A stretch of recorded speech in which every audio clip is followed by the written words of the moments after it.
ওয়ালাইকুম আসসালাম। আচ্ছা, ঠিক আছে। বিসমিল্লাহির রহমানির রহিম। পরম করুণাময় ও অসীম দয়ালু আল্লাহর নামে শুরু করতেছি।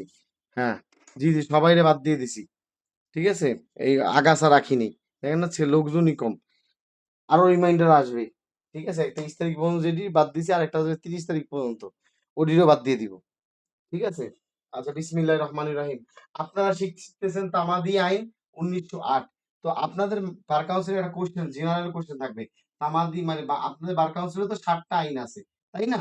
7টা আইন আছে, এবং কোন আইন কত নাম্বার সেটা কি আপনারা জানেন? সেটা আপনারা কিন্তু জানেন না। ঠিক আছে, আপনারা এই টেকনিকটা শিখে ফেলেন। সুসা লিখে ফেলেন, সুসা। সুসা কার্য তামা দণ্ড বার লিখে ফেলেন। সুসা কার্য তামা দণ্ড বার লিখে ফেলেন এই কথাটা। সুসা কার্য তামা দণ্ড বার। সু দ্বারা হচ্ছে সুনির্দিষ্ট প্রতিকার, এসআর অ্যাক্ট। এটা সা দ্বারা হচ্ছে সাক্ষ্য আইন, এভিডেন্স অ্যাক্ট। অর্থাৎ সাক্ষ্য আইন এবং সুনির্দিষ্ট প্রতিকার কত নম্বর আইন? 1 নম্বর আইন। কার্য, কার্য দ্বারা কি? দেওয়ানি কার্যাবিধি, সিপিসি। ফৌজদারি কার্যাবিধি, সিআরপিসি। এটা হচ্ছে 5 নম্বর আইন। কত নম্বর আইন? 5 নম্বর আইন। তামা দ্বারা কি? তামাদি আইন, লিমিটেশন অ্যাক্ট। এটা হচ্ছে 9 নম্বর আইন। কত নম্বর আইন? 9 নম্বর আইন। তারপর হচ্ছে দণ্ডবিধি, পেনাল কোড। এটা হচ্ছে এই যে পেনাল কোড, এটা কত নম্বর আইন? 45 নম্বর আইন। এবং বার কাউন্সিল অর্ডার, এটা কত নম্বর আইন? এটা 46 নম্বর আইন। বাস, ফিনিশ। পরীক্ষা যদি আসে কোন আইন কত নাম্বার, আপনারা পারবেন না? সুসা কার্য তামা দণ্ড বার। সুসা কার্য তামা দণ্ড বার, এটা আপনারা পারবেন কিনা বলেন? সু দ্বারা হচ্ছে সুনির্দিষ্ট প্রতিকার, সা দ্বারা হচ্ছে সাক্ষ্য আইন। তো সুনির্দিষ্ট প্রতিকার সাক্ষ্য আইন হচ্ছে 1 নম্বর আইন। কার্য, দেওয়ানি কার্যাবিধি, ফৌজদারি কার্যাবিধি 5 নম্বর আইন। তামা, তামাদি আইন 9 নম্বর আইন। দণ্ড, দণ্ড হচ্ছে দণ্ডবিধি 45 নম্বর আইন। বার, বার হচ্ছে বার কাউন্সিল অর্ডার, এটা হচ্ছে 46 নম্বর আইন। তাহলে আপনারা কি শিখলেন? সুসা কার্য তামা দণ্ড বার। এইভাবে শিখলে আপনি বুঝবেন যে কোন আইনটা কত নাম্বার। তাহলে সেই ক্ষেত্রে আমরা মাপ করে দেখলাম যে তামাদি আইন হচ্ছে 9 নম্বর আইন। 1908 সালের 9 নম্বর আইন। 1908 সালের কত নম্বর আইন? 9 নং আইন। এটা মাথায় রাখবেন। তামাদি আইন হচ্ছে 1908 সালের 9 নম্বর আইন। ঠিক আছে, এটা মাথায় রাখবেন। তো তামাদি আইন কি রকমের আইন? এটা কি প্রসিডিউরাল ল নাকি সাবস্টেন্টিভ ল? মানে এটা কি পদ্ধতিগত আইন নাকি তথ্যগত আইন? এটা জানার উপায়টা কি? এটা জানার আরেকটা সুন্দর টেকনিক আছে। সুন্দর একটা টেকনিক আছে। সেই টেকনিকটা কি জানেন? লিখে ফেলেন, সাব টুথ। অর্থাৎ সু দ্বারা হচ্ছে সুনির্দিষ্ট প্রতিকার, এসআর অ্যাক্ট। আর দ দ্বারা হচ্ছে দণ্ডবিধি, পেনাল কোড। এই দুইটা আইন, সুনির্দিষ্ট প্রতিকার ও দণ্ডবিধি। সুনির্দিষ্ট প্রতিকার ও দণ্ডবিধি হচ্ছে তথ্যগত আইন। তথ্যগত আইন, তথ্যগত আইন। সুনির্দিষ্ট প্রতিকার ও দণ্ডবিধি হচ্ছে তথ্যগত আইন। ইংলিশে যাকে বলে সাবস্টেন্টিভ ল। সাবস্টেন্টিভ ল, সাবস্টেন্টিভ ল, তথ্যগত আইন। আর বাকি যে আইনগুলি আছে, যেমন সাক্ষ্য আইন পদ্ধতিগত আইন, দেওয়ানি কার্যাবিধি, ফৌজদারি কার্যাবিধি পদ্ধতিগত আইন, তামাদি আইন পদ্ধতিগত আইন, বার কাউন্সিল অর্ডার পদ্ধতিগত আইন। তাহলে সুনির্দিষ্ট প্রতিকার, এটা হচ্ছে এটা সাবস্টেন্টিভ ল, তথ্যগত আইন। এবং দণ্ডবিধি, দণ্ডবিধি একটা সাবস্টেন্টিভ ল। আর বাকি সব আইনগুলো হচ্ছে পদ্ধতিগত আইন, প্রসিডিউরাল ল। আপনারা টেকনিকটা বুঝতে পারছেন কিনা বলেন? সাব, সাব মানে হচ্ছে সাবস্টেন্টিভ ল, সমান সমান সুদ। সাব, সুদ। তো সুদ দ্বারা হচ্ছে সুনির্দিষ্ট প্রতিকার, দ্বারা হচ্ছে দণ্ডবিধি। আশা করি আপনারা বুঝতে পারছেন। তাহলে আপনাদের 7টা আইনের মধ্যে সুনির্দিষ্ট প্রতিকার ও দণ্ডবিধি কি আইন বলেন তো? তথ্যগত আইন। আর আইনের সিরিয়াল কিভাবে মাথায় রাখবেন? সুসা কার্য তামা দণ্ড বার। সুসা কার্য তামা দণ্ড বার। এসআর অ্যাক্ট কত নম্বর আইন? 1 নম্বর আইন। সু, সুনির্দিষ্ট প্রতিকার। সাক্ষ্য আইন। তাহলে সুনির্দিষ্ট প্রতিকার ও সাক্ষ্য আইন কত নম্বর আইন? 1 নম্বর আইন। কার্য, দিওয়ানি কার্যাবিধি, ফৌজদারি কার্যাবিধি 5 নম্বর আইন। তামা, তামাদি আইন কত নম্বর আইন? 9 নম্বর আইন। দণ্ডবিধি কত নম্বর আইন? 45 নম্বর আইন। বার কাউন্সিল অর্ডার কত নম্বর আইন? 46 নম্বর আইন। ঠিক আছে, তাহলে এইভাবে আপনারা টেকনিক মুখস্থ করলে একটা বার কাউন্সিলের একটা ইজি কোয়েশ্চেন আপনারা পেয়ে যাবেন। আশা করি এটা আপনাদের অধিকার ছিল জানা। ঠিক আছে, এগুলি আপনারা কখনোই ভুল করবেন না। চেষ্টা করবেন এগুলি সব সময় পারার। হ্যাঁ, এগুলি হচ্ছে একটা প্রশ্নের সহজ প্রশ্ন। এগুলি না পারলে আপনার জন্য বিপদ হয়ে দাঁড়াবে। আসেন, তো দেখেন তামাদি আইন। তামাদি আইনটা কি? দেখেন, খেয়াল করেন, তামাদি আইনটা হচ্ছে একটা পদ্ধতিগত আইন। একটি পদ্ধতিগত আইন। তামাদি আইন হচ্ছে একটি পদ্ধতিগত আইন, এতটুকু জানলেই হবে। তারপর তামাদি আইনটা কি? তামাদি আইনকে বলা হয়, তামাদি আইনকে বলা হয় লেক্স ফরি, লেক্স ফরি, আঞ্চলিক আদালতের আইন। লিখে ফেলেন, আঞ্চলিক আদালতের আইন, আঞ্চলিক আদালতের আইন।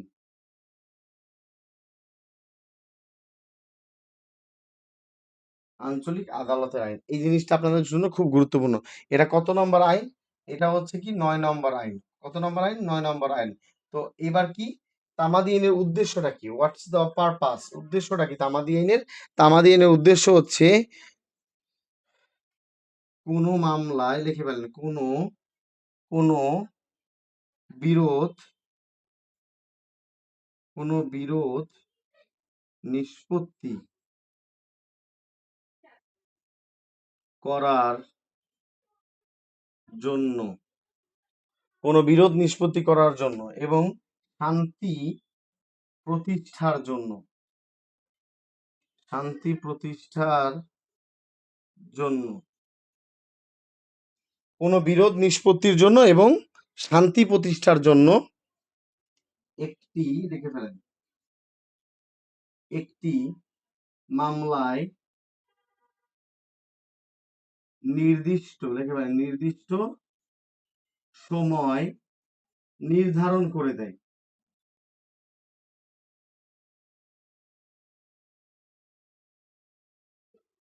অর্থাৎ তামাদি আইনের উদ্দেশ্য হচ্ছে কোনো গ্যাঞ্জাম নিষ্পত্তির জন্য, একটা গ্যাঞ্জাম, একটা বিরোধ, একটা ঝামেলা নিরসনের জন্য, শান্তি প্রতিষ্ঠার জন্য একটা মামলায় নির্দিষ্ট সময় নির্ধারণ করে দেয়। তোমার এই গ্যাঞ্জামটা এই 6 বছরের মধ্যে শেষ করো, তোমার এই মামলাটা 12 বছরের মধ্যে শেষ করো। তামাদি আইনের কাজটা হচ্ছে একটা সময় সেট করে দেয়, টু সেট এ টাইম। একটা মোকদ্দমায় সময় সেট করে দেয়, টু সেট এ টাইম। একটা মোকদ্দমায় কি করে দেয় বলেন তো? সময় নির্ধারণ করে দেয়।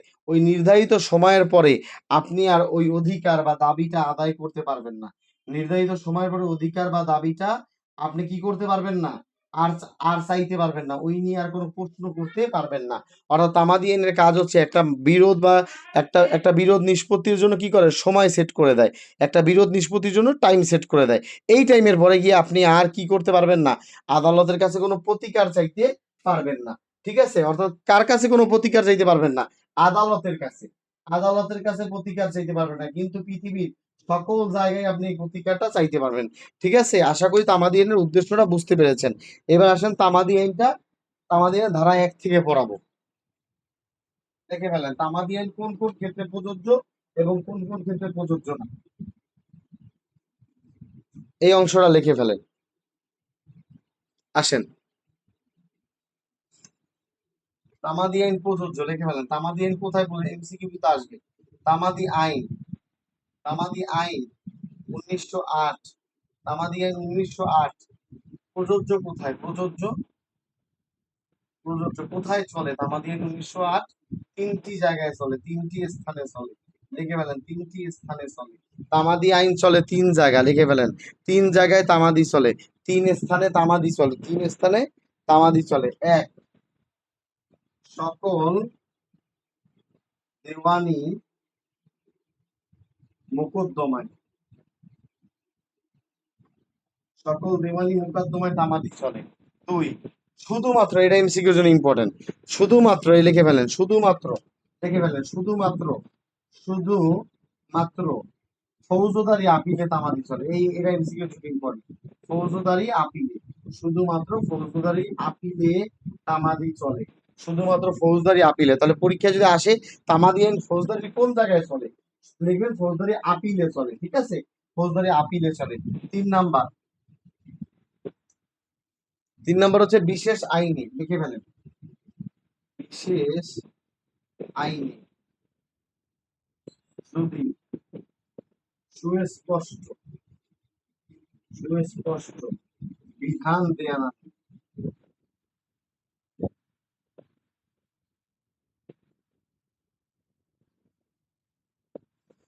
বিশেষ আইনে যদি এই লিখে ফেলেন, এই কথাটা লেখা আছে ধারা 29-এ, এই কথাটা লেখা আছে ধারা 29-এ, আমাদের ধারা 29-এ, বিশেষ আইনে যদি সুস্পষ্ট বিধান উল্লেখ করা না থাকে, সময় দেওয়া না থাকে, সময়, সময়, সময় দেয়া না থাকে, দেয়া না থাকে, তবে, তবে তামাদি আইনের কোন কোন ধারা প্রযোজ্য? হ্যাঁ, 29 ধারা এটা বলা আছে, সাবাস। তবে তামাদি আইনের কোন কোন ধারা তার প্রযোজ্য? কারণ তামাদি দেখে ফেলেন, তামাদি আইনের তামাদি আইনের কোন কোন ধারা চলবে দেখে ফেলেন। 3, 4, 12 থেকে 18 এবং 22 ধারা চলবে। 22 ধারা চলবে, এটা বারবার আপনাদের পড়তে হবে। আমি আবার একটু বলতেছি, মনোযোগ দিয়ে খেয়াল করেন। এখানে আপনাদের এমসিকিউ টুইস্ট আছে। তামাদি আইন 3 জায়গা চলে। কয় জায়গা চলে? 3 জায়গা। সকল দিওয়ানি মোকদ্দমায় তামাদি চলে। তামাদি ব্যতীত দিওয়ানি মামলা অচল। তারপর কি শুধুমাত্র ফৌজদারি আপিলে তামাদি চলে। শুধুমাত্র ফৌজদারি আপিলে চলে। শুধুমাত্র ফৌজদারি আপিলে চলে, সাবাস। আর হচ্ছে 29 ধারায় বলা আছে, তামাদি আইনের ধারা 29-এ বলা আছে, বিশেষ আইনে যদি সুস্পষ্ট বিধান দেওয়া না থাকে, খেয়াল করেন, বিশেষ আইনে যদি সুস্পষ্ট বিধান দেওয়া না থাকে, সময় উল্লেখ করা না থাকে, তাহলে তামাদি আইনের 3 ধারা 4, 12 থেকে 18 এবং 22 ধারা চলে। কিন্তু শর্ত কি? বিশেষ আইনে যদি সুস্পষ্টভাবে বিধান দেয়া না থাকে, তাহলে তামাদি আইনের 3, 4, 12 থেকে 18 এবং 22 এটা চলে। এটা অনেকেই আপনারা পড়ায় না, বারবার এটা পরীক্ষা আসে, আর আপনারা পারতেছেন না। আপনারা একটা জিনিস শিখছেন যে তামাদি আইন চলে না বিশেষ আইনের ক্ষেত্রে, কিন্তু এখানে যে বলছে বিশেষ আইনে যদি সুস্পষ্ট বিধান দেওয়া না থাকে, তখন তামাদি আইনের 3, 4, 12 থেকে 18 এবং 22 দ্বারা চলবে। আশা করি এখান থেকে আপনাদের অনেক চমৎকার একটা এমসিকিউ চলে আসবে ইনশাল্লাহ। এবার আসলে তামাদি আইন চলে না কোন জায়গায় দেখে ফেলেন। তামাদি আইন চলে না কোন জায়গায়? তামাদি আইনটা চলে না কোন জায়গায়? আজকে তামাদিতে 10-এ 10 ইনশাল্লাহ। আজকের ক্লাসটা খুবই গুরুত্বপূর্ণ, এখান থেকে 10-এ 10 পাবেন ইনশাল্লাহ। এবার আসেন, তামাদি চলে না।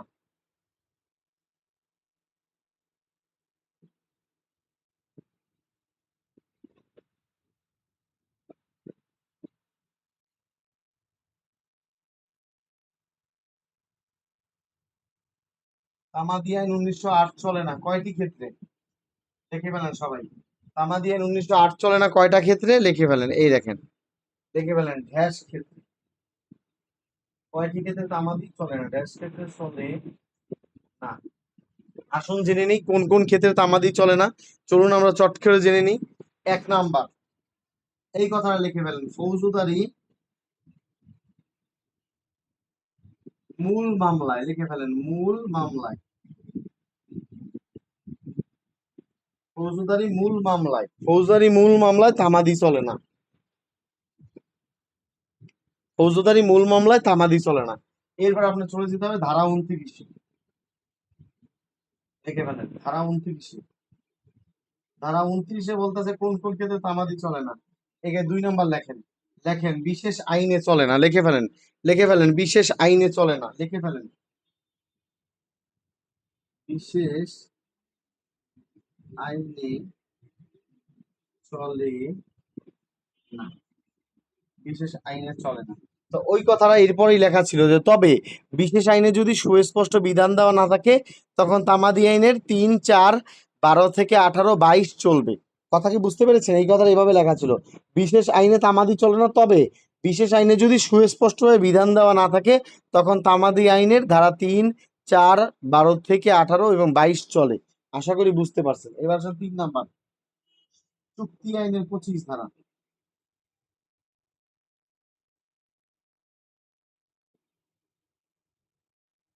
চুক্তি আইনের 25 ধারায় চলে না। চুক্তি আইনের 25 ধারায় তামাদি চলে না। আশা করি বুঝতে পারছেন, চুক্তি আইনের 25 ধারায় চলে না। চুক্তি আইনের 25 ধারায় চলে না। এবার আসেন 4 নাম্বার, সুখাধিকার আইনে চলে না।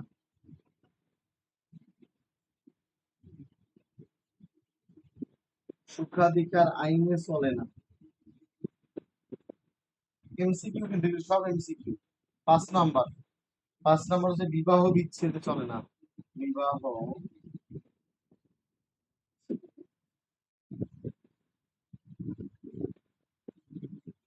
আইনে চলে, বিবাহ বিচ্ছেদ আইনে চলে না। তাহলে তামাদি আইন চলে না মোট কয়টি ক্ষেত্রে? উত্তর হচ্ছে 5টি। এই হচ্ছে আপনাদের অ্যান্সার। প্রিলিরও অ্যান্সার এটা, লিখিতর অ্যান্সারও এটা। তো আপনারা কি সকলে বুঝতে পারছেন? আমাকে একটু বলেন তো, আপনারা কি বুঝতে পেরেছেন যে তামাদি আইন 1908 চলে না কয়টি ক্ষেত্রে? তামাদি আইন 1908 চলে না মোট 5টি ক্ষেত্রে। ফৌজদারি মূল মামলায় তামাদি চলে না, তারপরে হচ্ছে তারপর ধারা 29টাকে টেনে আনবেন। ধারা 29-এ পরীক্ষা যদি আসে ধারা 29-এ কয়টি ক্ষেত্রে তামাদি চলে না, তখন কিন্তু আবার লেখা লেখা লাগবে 4টি ক্ষেত্রে। তখন আবার লেখা লাগবে 4টি ক্ষেত্রে। মোট চলে না কত ক্ষেত্রে? মোট হচ্ছে 5 ক্ষেত্রে। ধারা 29-এ কয় ক্ষেত্রে? 4 ক্ষেত্রে। এগুলি আপনাদের একটু মাথায় রাখতে হবে, নাহলে এগুলি এমসিকিউ ছুটে যাবে, বুঝতে পেরেছেন? তো লিখে ফেলেন। 29 ধারায় বলা আছে বিশেষ আইনে তামাদি চলে না, চুক্তি আইনের 25 ধারায় তামাদি চলে না, সুখাধিকার আইনে তামাদি চলে না, বিবাহ বিচ্ছেদ আইনে তামাদি চলে না। আপনারা বুঝতে পারছেন কিনা একটু বলেন যে স্যার বুঝতে পারছি বা স্যার বুঝতে পারি নাই। ঠিক আছে, এই অংশটা আপনাদের জন্য ভীষণ গুরুত্বপূর্ণ, ভীষণ গুরুত্বপূর্ণ। এইবার আপনাদের আপনাদের কি ইজি লাগতেছে, ভালো লাগতেছে বলেন তো? আচ্ছা, এইবার আসেন। এইবার আসলে তামাদি আইন শুরুর আগে আর শুরুর আগে একটা শুরু আছে, ঠিক আছে? তামাদি আইন শুরুর আগে একটা শুরু আছে। আচ্ছা, শুরুর আগে শুরুটা কি করি? পরীক্ষার জন্য আসবে, পরীক্ষার জন্য আসবে তামাদি আইন কেমন আইন? তামাদি আইন হচ্ছে পদ্ধতিগত আইন। এবার আরেকটা কথা আছে, এটা একটু লিখে ফেলেন। এটা নবম জুডিশিয়ারিতে আসছে, এটা জজ পরীক্ষায় আসছে। লিখে ফেলেন তামাদি আইন, তামাদি আইন 1908 এটি হলো লিখে ফেলেন ঘটনা, ঘটনা প্লাস আইনের, ঘটনা ও আইনের মিশ্র প্রশ্ন। তামাদি আইন 1908 হলো ঘটনা ও আইনের মিশ্র প্রশ্ন। লিখে ফেলেন তামাদি আইন 1908 এটি হলো ঘটনা ও আইনের মিশ্র প্রশ্ন। অর্থাৎ the law of limitation is এ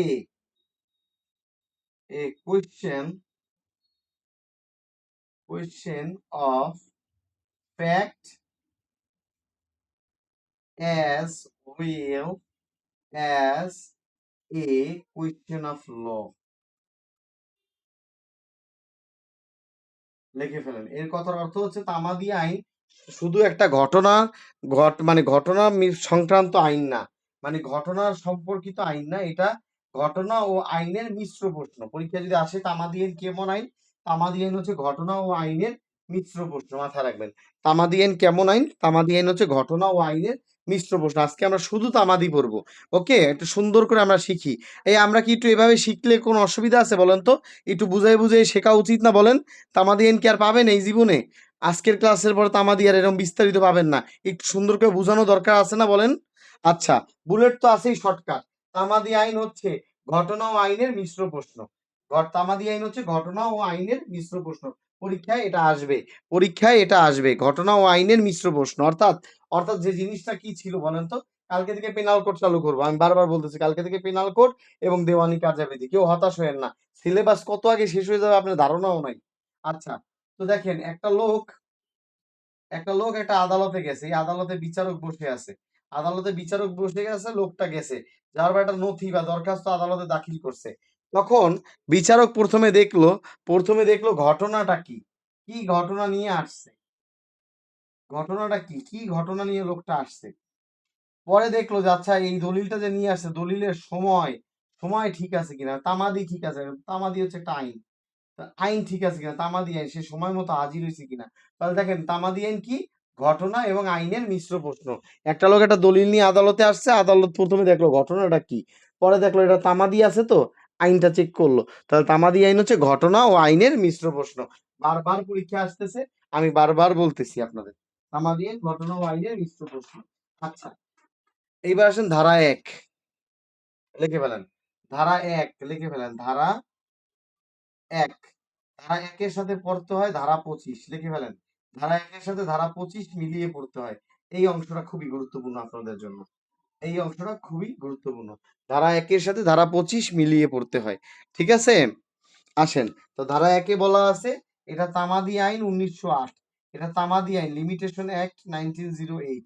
এটা তামাদি আইন 1908 নামে প্রযোজ্য হবে, কিন্তু পিলির জন্য এই কথাটা ইম্পর্টেন্ট যে এই আইনের ধারা 1, ধারা 1 ও 31 অবিলম্বে কার্যকর হবে।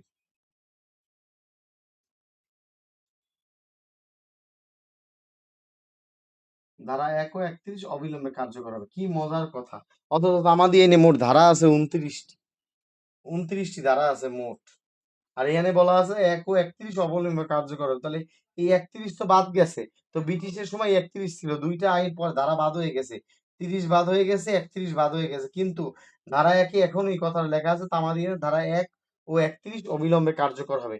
এটা আপনাদের এমসিকিউর জন্য একটা ট্রিকি কোয়েশ্চেন, যে তামাদি আইন 1908 1908 এর কোন কোন ধারা অবিলম্বে কার্যকর হবে? উত্তর হচ্ছে ধারা 1 ও ধারা 31।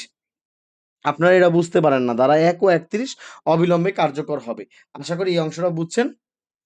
দ্বিতীয় অংশ, তামাদি আইন কি ক্যালেন্ডার ফলো করে? উত্তর হচ্ছে গ্রেগরিয়ান ক্যালেন্ডার। লিখে ফেলেন গ্রেগরিয়ান, লিখে ফেলেন গ্রেগরিয়ান ক্যালেন্ডার ফলো করে, লিখে ফেলেন গ্রেগরিয়ান। তামাদি আইন গ্রেগরিয়ান ক্যালেন্ডার অনুসরণ করে, লিখে ফেলেন তামাদি আইন গ্রেগরিয়ান ক্যালেন্ডার অনুসরণ করে। তামাদি আইন গ্রেগরিয়ান ক্যালেন্ডার অনুসরণ করে।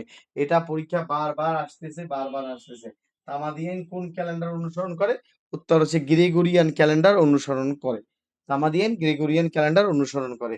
আশা করি এই অংশটা আপনারা সুন্দর করে বুঝে গেছেন। এইবার আসেন, এইবার আসেন ধারা 2। ধারা 2 এর কিছু অংশ আপনাদের শিখতেই হবে, লিখে ফেলেন।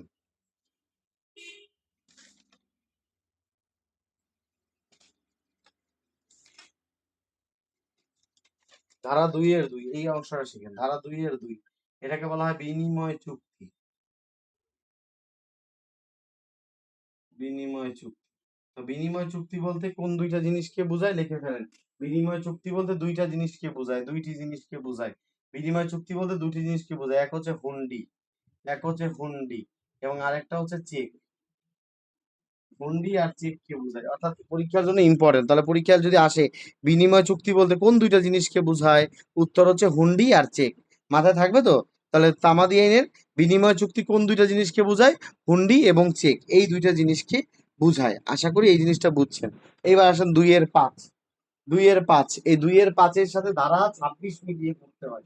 2 এর 5 এর সাথে ধারা 26 মিলিয়ে পড়তে হয়। এবার আসেন, এই জিনিসটা মাথায় রাখতে হবে। 2 এর 5, 2 এর 5 আর এখানে লেখেন ধারা 26। এক কথায় এটাকে লেখেন সুখাধিকার। সুখাধিকার লিখে ফেলেন, সুখাধিকার। সুখাধিকার এটাকে বলা হয় ইজমেন্ট। এটাকে বলা হয় ইজমেন্ট বা সুখাধিকার, লিখে ফেলেন। এটাকে বলা হয় ইজমেন্ট বা সুখাধিকার। সুখাধিকার ইংলিশ হচ্ছে ইজমেন্ট। Easement, easement, easement. তো সুখাধিকার মানে কি? এই দেখেন, সুখ যোগ অধিকার, ইকাল টু সুখাধিকার। সুখ যোগ অধিকার ইকাল টু সুখাধিকার। আশা করি বুঝতে পারছেন। তো তামাদি আইনের ধারা 5 বলতেছে সুখাধিকার সম্পর্কে। সুখাধিকার, সুখাধিকার সম্পর্কে বলা আছে, সুখাধিকার সম্পর্কে বলা আছে ধারা 5-এ। তাহলে ধারা 2 এর উপধারা 5-এ বলা আছে সুখাধিকার হচ্ছে একটা অধিকার। এই দেখেন অধিকার, এই সুখাধিকার হচ্ছে একটা অধিকার, এই অধিকার। সুখাধিকার হলো একটা অধিকার। দ্বিতীয়, এই কথাটা এমসিকিউর জন্য ইম্পর্টেন্ট। এটা পরীক্ষার জন্য বারবার আসে, যা চুক্তি থেকে সৃষ্ট হয়। দেখেন, যা চুক্তি থেকে সৃষ্ট না। সুখাধিকার হচ্ছে এমন একটা অধিকার যা চুক্তি থেকে সৃষ্টি হয় না। সবাই একটু লিখে ফেলেন, সুখাধিকার হচ্ছে এমন একটা অধিকার যা চুক্তি থেকে সৃষ্টি হয় না। স্যার কিসের মাধ্যমে সৃষ্টি হয়? যা ভোগ দখলের মাধ্যমে সৃষ্টি হয়। লিখে ফেলেন ভোগ দখল, ভোগ দখলের মাধ্যমে, ভোগ দখলের মাধ্যমে, লিখে ফেলেন ভোগ দখলের মাধ্যমে সৃষ্টি হয়, সৃষ্টি হয়, সৃষ্টি হয়। তাহলে এই অংশ আপনারা বুঝতে পারছেন সুখাধিকার জিনিসটা কি? সুখাধিকার হচ্ছে সুখ যোগ অধিকার। সুখাধিকার, সুখাধিকার হচ্ছে একটা অধিকার যা চুক্তি থেকে সৃষ্টি হয় না, যা ভোগ দখলের মাধ্যমে সৃষ্টি হয়। আপনারা ক্লিয়ার কিনা বলেন। এবার আসেন সুখাধিকারের বিস্তারিত ব্যাখ্যা বলা আছে ধারা 26-এ। ধারা 26-এ, ধারা 26টা আপনাদের এখন খুলে পড়াবো, আপনাদের কম্পারেটিভ স্টাডি করাবো। বুঝতে পেরেছেন? কম্পারেটিভ স্টাডি আপনাদের মিলিয়ে মিলিয়ে পড়াবো। আপনারা অনেক সিরিয়াল বাই সিরিয়াল পড়ছেন, কিন্তু আইনের সৌন্দর্য হচ্ছে মিলিয়ে মিলিয়ে পড়া। তো ধারা 26-এ এই কথাটা বলা আছে। অর্থাৎ আপনারা যারা ধারা 26টা দেখতেছেন, এই দেখেন খেয়াল করেন, এই দেখেন ধারা 26-এ বলা আছে সুখ যোগ অধিকার।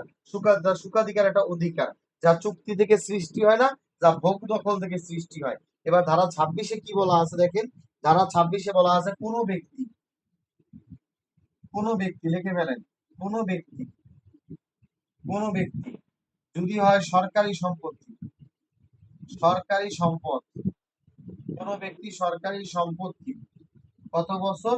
60 বছর। কোনো ব্যক্তি সরকারি সম্পত্তি কত বছর? উত্তর হচ্ছে 60 বছর। কোনো ব্যক্তি সরকারি 60 বছর লিখে ফেলেন। কোনো ব্যক্তি যদি সরকারি সম্পত্তি 60 বছর, বেসরকারি সম্পত্তি লিখে ফেলেন। বেসরকারি বেসরকারি সম্পত্তি, বেসরকারি সম্পত্তি কয় বছর লিখে ফেলেন। বেসরকারি সম্পত্তি হচ্ছে 20 বছর। কোনো ব্যক্তি যদি সরকারি সম্পত্তি 60 বছর, বেসরকারি সম্পত্তি 20 বছর। এইটা হচ্ছে আপনাদের একটা এমসিকিউ।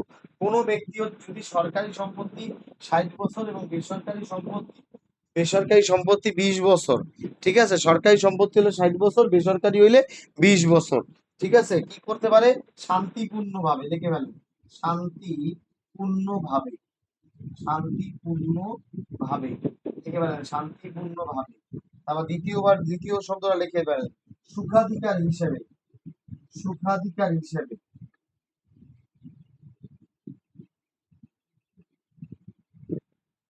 সুখাধিকার হিসেবে। 3 নাম্বার হচ্ছে অধিকার হিসেবে,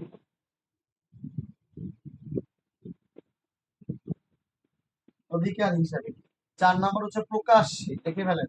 প্রকাশ্যে, প্রকাশ্যে। 4 নাম্বারে লিখে ফেলেন প্রকাশ্যে, লিখে ফেলেন শান্তিপূর্ণভাবে, সুখাধিকার হিসেবে, প্রকাশ্যে, ঠিক আছে, বিনা বাধায় লিখে ফেলেন। বিনা বাধায়, বিনা বাধায়, বিনা বাধায়, বিনা বাধায়, ঠিক আছে, বিনা বাধায়, ঠিক আছে, বিনা বাধায় সরকারি সম্পত্তি বিনা বাধায় যদি ভোগ করে, ভোগ করে, ভোগ করে, ভোগ করে, তখন তার একটা অধিকার সৃষ্টি হয়, তখন তার একটা অধিকার সৃষ্টি হয়। সেই অধিকারটার নাম হচ্ছে সুখাধিকার, যেটা হচ্ছে চূড়ান্ত, লিখে ফেলেন চূড়ান্ত, যেটা হচ্ছে চূড়ান্ত অধিকার সৃষ্টি হয়। চূড়ান্ত অধিকার, চূড়ান্ত অধিকার তার একটা সৃষ্টি হয়, তখন তার একটা চূড়ান্ত অধিকার সৃষ্টি হয়। এবার আসেন, সুখাধিকারের তামাদি কত বছর? সুখাধিকারের তামাদি 2 বছর, লিখে ফেলেন 2 বছর, লিখে ফেলেন সুখাধিকারের তামাদি 2 বছর। এই কথাটা শুধু লিখে রাখেন। সুখাধিকারের তামাদি কত বছর? 2 বছর। বারবার পরীক্ষা আসতেছে, সুখাধিকারের তামাদি কত বছর? 2 বছর। এবার আসেন আমরা সুন্দর করে আপনাদের একটু কম্পারেটিভ স্টাডি শিখাই। আসেন, এইবার আসেন আপনারা চলেন, আমি একটু আপনাদের শিখাই। আপনাদের এবার একটু মিলিয়ে শিখাবো, একটা সুন্দর করে শিখাবো এবার। বিসমিল্লাহির রহমানির রহিম। এই সবাই রেডি তো? সবাই ভালো লাগতেছে নাকি ভালো লাগতেছে না, না কঠিন লাগতেছে? একটু বলেন তো, ভালো লাগে না কঠিন লাগে একটু বলেন। নাকি ধারাবাহিকভাবে পড়াবো? কম্পারেটিভ পড়াবো না ধারাবাহিকভাবে পড়াবো, কোনটা চান? আচ্ছা, আচ্ছা, ঠিক আছে, খুব ভালো, খুব ভালো। আচ্ছা, লিখে ফেলেন। এই দেখেন, সুখাধিকার, সুখাধিকার, আগে এরা সন্ধি বিচ্ছেদ করেন, সন্ধি বিচ্ছেদ করেন। সুখ, সুখ যোগ অধিকার, সুখ যোগ অধিকার, সুখাধিকার, ঠিক আছে, সুখ যোগ অধিকার, তার সুখাধিকার একটা অধিকার, এটা তো আপনি বুঝছেনই। সুখাধিকার, সুখ যোগ অধিকার, দুই জায়গা ফোকাস করছে। ধারা 2 উপধারা 5, এখানে বলা আছে সুখাধিকার হচ্ছে একটা অধিকার, সুখাধিকার হচ্ছে একটা অধিকার, এমসিকিউ, যা চুক্তি থেকে কিন্তু সৃষ্টি না। সুখাধিকার হচ্ছে এমন একটা অধিকার যা চুক্তি থেকে সৃষ্টি হয় না, কিন্তু ভোগ দখলের মাধ্যমে সৃষ্টি হয়। এই আপনার এমসিকিউ, চুক্তি থেকে সৃষ্টি হয় না, কিন্তু ভোগ দখলের মাধ্যমে সৃষ্টি হয়। শেষ সুখাধিকারের সংজ্ঞা। এইবার আসেন সুখাধিকার সম্বন্ধে একটু বিস্তারিত। এই যে সুখাধিকার সম্বন্ধে বিস্তারিত বলা আছে ধারা 26-এ, সেখানে বলা আছে কোনো ব্যক্তি সরকারি সম্পদ যদি 60 বছর অথবা বেসরকারি সম্পত্তি যদি 20 বছর, ঠিক আছে, শান্তিপূর্ণভাবে অধিকার হিসাবে প্রকাশ্যে বিনা বাধায়, ঠিক আছে, যদি ভোগ করে, বিনা বাধায় যদি ভোগ করে, তার একটা চূড়ান্ত অধিকার সৃষ্টি হয়, সেই অধিকারকে বলা হয় সুখাধিকার। তখন সুখাধিকারের তামাদি কত বছর? সবাই বলেন 2 বছর। সুখাধিকারের তামাদি কত বছর? 2 বছর। কোনো ব্যক্তি যদি, লিখে ফেলেন, এর পরীক্ষার জন্য খুব ইম্পর্টেন্ট, কোনো ব্যক্তি যদি সরকারি সম্পত্তি 20 বছর, সরকারি সম্পত্তি 60 বছর, বেসরকারি সম্পত্তি, আচ্ছা, যেইভাবে মনে রাখা যাবে সেইভাবে শিখেন। এটা কি কঠিন লাগতেছে আপনাদের? সরকারি সম্পত্তি 60 বছর, বেসরকারি সম্পত্তি 20 বছর, শান্তিপূর্ণভাবে অধিকার হিসাবে প্রকাশ্যে বিনা বাধায় যদি ভোগ করে, তখন তার একটা চূড়ান্ত অধিকার সৃষ্টি হয়। এই অধিকারটার নাম হচ্ছে সুখাধিকার। সুখাধিকারের তামাদি 2 বছর। আশা করি আপনারা খুব সুন্দর করে জিনিসটা বুঝে গেছেন। ঠিক আছে, এরপরে আপনাদের আর কোনো প্রশ্ন থাকার কথা আমার মতে জানা নেই। চুকাদিকাটা খুব সুন্দর করে আপনাদের শেখানো হয়ে গেছে।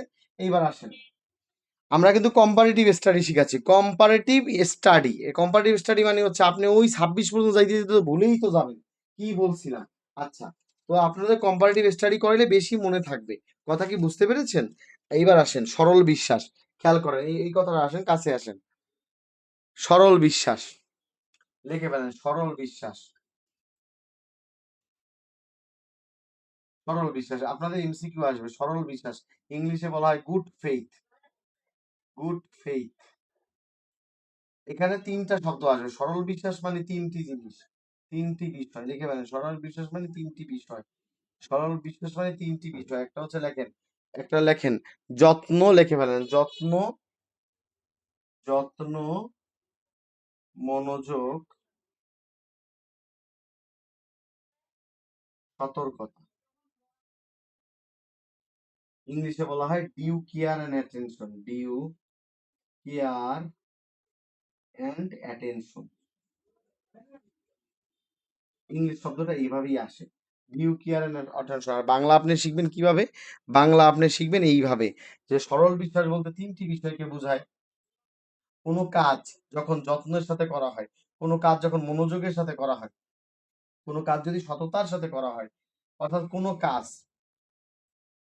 কোনো কাজ, কোনো কাজ যখন, রেখে ফেলেন, কোনো কাজ যখন আপনি যত্নের সাথে করলেন, মনোযোগের সাথে করলেন, সততার সাথে করলেন, তারপরও আপনার ভুল হয়েছে, ভুল, তারপরও আপনার ভুল হয়েছে, তারপরও আপনার অপরাধ হয়েছে, আদালত বলতেছে সে কোনো অপরাধ করে নাই, তার এটা কোনো ভুল হয় না। একটা লোক যত্নের সাথে কাজটা করছে, মনোযোগের সাথে করছে, সততার সাথে করছে, করার পরও তার ভুল হয়ে গেছে, তখন বলতেছে এই ভুল ভুল না, এই অপরাধ অপরাধ না, তাকে মাফ করে দেওয়া হবে। তো সরল বিশ্বাস সম্বন্ধে বলা আছে তামাদি আইনের কত, তামাদি আইনে লেখা, লেখেন তামাদি আইন, তামাদি আইন 1908-এর কততে বলা আছে?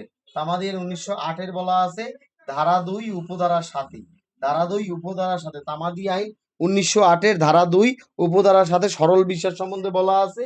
আর দণ্ডবিধি 1860-এ, লিখে ফেলেন দণ্ডবিধি 1860-এর ধারা কত?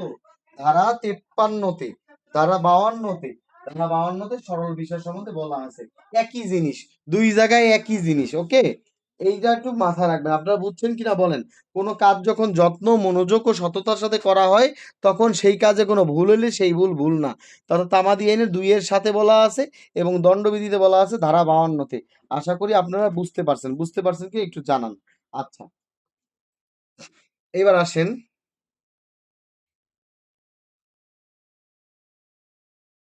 এবার আপনাদের যে জিনিসটা শিখাবো সেটা হচ্ছে প্রমিসরি নোট, লিখে ফেলেন। এটা হচ্ছে প্রমিসরি নোট, অঙ্গীকার পত্র, অঙ্গীকার পত্র। এই যে promissory note, promissory note, promissory note, এটাকে বলা হয় অঙ্গীকার পত্র,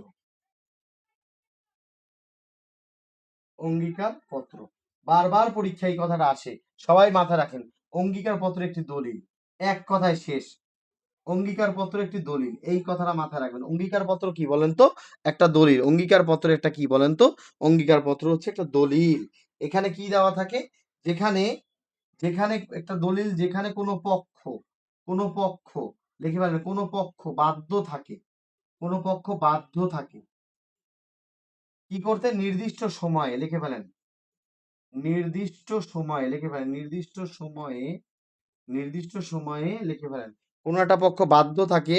আচ্ছা, অঙ্গীকার পত্র একটা দলিল যেখানে কোনো পক্ষ বাধ্য থাকে, অঙ্গীকার পত্র একটি দলিল যেখানে কোনো পক্ষ বাধ্য থাকে নির্দিষ্ট সময়ে নির্দিষ্ট পরিমাণ অর্থ প্রদানে, নির্দিষ্ট পরিমাণ, পরিমাণ অর্থ প্রদানে।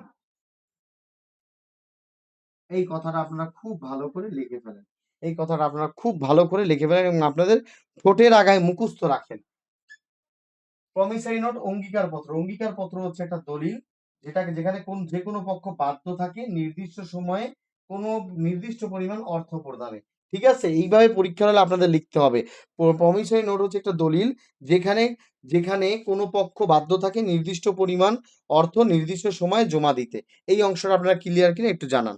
এইবার আসেন ধারা 2-এর 10, লিখে ফেলেন ধারা 2-এর 10, ধারা 2-এর 10, ধারা 2 এর 10 এবার এখানে লিখে ফেলেন। আচ্ছা, এখানে এই কথাটা লিখে ফেলেন। এটা হচ্ছে কম্পারেটিভ স্টাডি। এগুলি আপনারা যখন একটু অ্যাডভান্স লেভেল তামাদি একবার শেষ করছেন, আপনারা মোটামুটি জানেন, বুলেট আসছে। এখন আর আবার বাচ্চার মতো কি একটা একটা করে পড়াবো নাকি? আপনারা এই বড় হয়ে গেছেন না? আচ্ছা ঠিক আছে। এইবার আসেন, এইবার আসেন। মামলা কি? মামলা, মামলা হোয়াট ইজ সুট? মামলা কি? লিখে ফেলেন মামলা। মামলা বলতে আপনি কি বোঝেন? মামলা পরীক্ষা আসবে। দুটি জিনিস মামলা না, লিখে ফেলেন। দুটি জিনিস মামলা না, দুটি জিনিস মামলা না। এক হচ্ছে আপিল, এক হচ্ছে আপিল। আপিল একটি মামলা না, লিখে ফেলেন। আপিল একটি মামলা না। দুই হচ্ছে দরখাস্ত, দরখাস্ত একটি মামলা না। পরীক্ষা আসবে মামলা কোন জিনিসটা মামলা না? আপিল একটি মামলা না, দরখাস্ত একটি মামলা না। অর্থাৎ মামলা কি? আপিল আর দরখাস্ত বাদে যাহাই আছে তাহাই মামলা। আপিল এবং দরখাস্ত বাদে পৃথিবীর সবকিছুই মামলা। তাহলে 2 এর 9 আর 2 এর 9 আর 2 এর 10 খুব ভালো করে আপনাদের শেখা হয়ে গেছে। চট করে একটু বুঝাই। অঙ্গীকার পত্র একটা দলিল, কোনো পক্ষ বাধ্য থাকে নির্দিষ্ট সময়ে নির্দিষ্ট পরিমাণ অর্থ প্রদানে, শেষ। আর মামলা কি? দুটি জিনিস মামলা না। আপিল একটি মামলা না, দরখাস্ত একটি মামলা না। আশা করি বুঝতে পেরেছেন। এবার আসেন 3 ধারা। 3 ধারাটা তো খুবই গুরুত্বপূর্ণ। আচ্ছা, আর ক্লাসটা ভালো লাগতেছে নাকি আরেকটু ফাস্ট করব বলেন? আজকে শুধু তামাদি পড়াবো, বুঝতে পেরেছেন? আজকে শুধুই তামাদি পড়াবো। আজকে শুধু তামাদি তামাদি আর তামাদি থাকবে। একটু ফাস্ট করব নাকি এভাবেই থাকবে? আপনারা কি ধৈর্য হারা হচ্ছেন? আচ্ছা ঠিক আছে, ওকে ওকে। আচ্ছা ঠিক আছে, আপনারা বুঝতে পারলেই হইলো। বুঝতে পারছেন? পরে যদি একটা ক্লাস করে যদি 8টা পারেন তা নিশ্চয়ই সৌভাগ্যবান। কি আজ কি আছে বলেন তো? এবার আসেন 2 এর 11 লিখে ফেলেন। 2 এর 11 সাথে আপনাকে কি মিলিয়ে পড়তে হবে জানেন? 2 এর 11 সাথে আপনাকে মিলিয়ে পড়তে হবে, একটু বের করতে দেন। 2 এর 11 সাথে পড়তে হবে ধারা 10। 2 এর 11 সাথে আপনাকে পড়তে হবে ধারা 10, লিখে ফেলেন। 2 এর 11 সাথে, ধারা 2 এর 11 সাথে আপনাকে পড়তে হবে ধারা 10। 2 এর 11 সাথে আপনাকে পড়তে হবে ধারা 10, হ্যাঁ? ধারা 10, ধারা 10। তো ধারা 10 এ বলা আছে ওসি। ওসি সম্পর্কে, পুলিশের ওসি না, এটা হচ্ছে ট্রাস্টি। ট্রাস্টি, ট্রাস্টি সম্পর্কে বলা আছে। ট্রাস্টি, ট্রাস্টি সম্পর্কে বলা আছে। ট্রাস্টি বা ওসি সম্পর্কে বলা আছে কততে? ধারা 2 এর 11তে। এখানে লেখা আছে 3 শ্রেণীর ব্যক্তি, লিখে ফেলেন। 3 শ্রেণীর ব্যক্তি, 3 শ্রেণীর ব্যক্তি, 3 শ্রেণীর ব্যক্তি ট্রাস্টি না, ট্রাস্টি হিসেবে, হিসেবে অযোগ্য। 3 শ্রেণীর ব্যক্তি ট্রাস্টি হিসেবে অযোগ্য, লিখে ফেলেন। 3 শ্রেণীর ব্যক্তি ট্রাস্টি হিসেবে অযোগ্য। 3 শ্রেণীর ব্যক্তি ট্রাস্টি হতে পারবে না, ওদের যোগ্যতা নাই। 1 নাম্বার হচ্ছে, এই 1 নাম্বার অযোগ্য পদার্থটা হচ্ছে কে? বেনামদার। বেনামদার, লিখে ফেলেন। বেনামদার, বেনামদার মানে নিজের নামে জমি, বাপের নামে জমি, বোন নামে জমি, শ্বশুরের নামে জমি, সবার নামে যার জমি আছে। বেনামদার, বেনামদার কিন্তু ট্রাস্টি না। নাম্বার 2, নাম্বার 2 হচ্ছে বন্ধক গ্রহীতা। বন্ধক গ্রহীতা, বন্ধক গ্রহীতা ট্রাস্টি না। 3 নাম্বার হচ্ছে রং ডুয়েরার, অন্যায়ভাবে দখলকারী। অন্যায়ভাবে দখলকারী।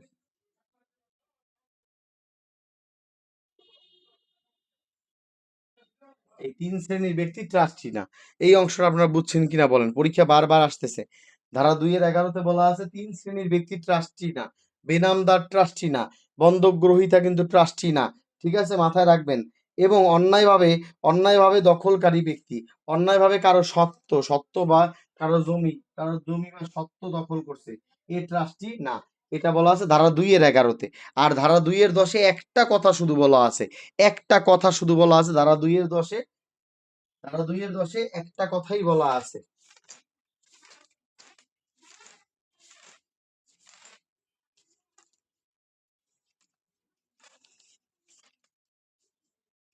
ট্রাস্টির, ট্রাস্টি বা ওসি, ওসির বিরুদ্ধে যে কোনো সময় মামলা করা যাবে। ট্রাস্টি বা ওসির বিরুদ্ধে যে কোনো সময় মামলা করা যাবে।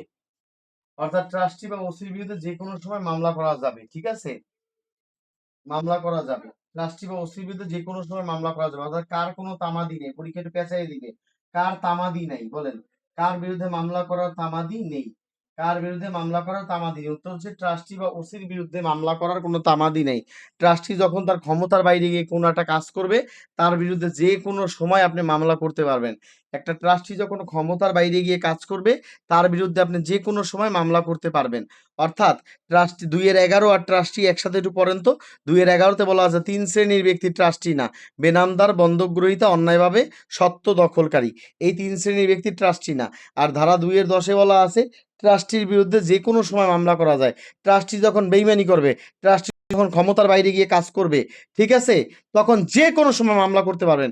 পরীক্ষা যদি আসে কার বিরুদ্ধে কোনো তামাদি নেই, উত্তর হচ্ছে ট্রাস্টির বিরুদ্ধে কোনো তামাদি নেই। চোখ বুঝে ট্রাস্টি দেখাই দিবেন। ক্লিয়ার? এইভাবে করে আপনাকে পড়তে হবে, এইভাবে করে আপনাকে পড়াশোনা করতে হবে। এইবার আসেন ধারা 3, এটাকে বলা হয় কম্পারেটিভ স্টাডি। বুঝতে পেরেছেন? Comparative study, very good. আচ্ছা, এবার আসেন ধারা 3 লিখে ফেলেন। ধারা 3, ধারা 3, ধারা 3, ধারা 4, এই শব্দ এগুলি সুন্দর করে লিখে ফেলেন। ধারা 3, ধারা 4 একত্রে লিখে ফেলবেন, একত্রে লিখে ফেলবেন। এই দেখেন, সুন্দর করে লেখেন। ধারা 3-এ বলা আছে তামাদির, লিখে ফেলেন, তামাদির মেয়াদ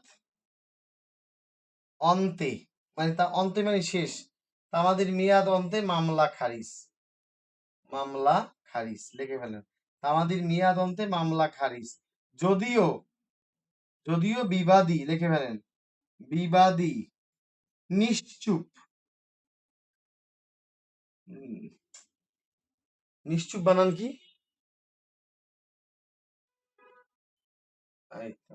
যদিও বিবাদী নিশ্চুপ, এই যে এই কথাটা। তামাদির মেয়াদ মানে একটা মামলার মেয়াদ শেষ, ওই মামলা অটো ডিসমিস, অটো বাদ, যদিও বিবাদী চুপ হয়ে রয়েছে, বিবাদী জানে না, বিবাদী কোনো প্রশ্ন তোলে না এই ব্যাপারে, ঠিক আছে, তাহলে এটা কি আদালত বাতিল করতে বাধ্য, লিখে ফেলেন, আদালত, আদালত খারিজ করতে বাধ্য, লিখে ফেলেন, খারিজ করতে বাধ্য, করতে বাধ্য, আদালত খারিজ করতে বাধ্য।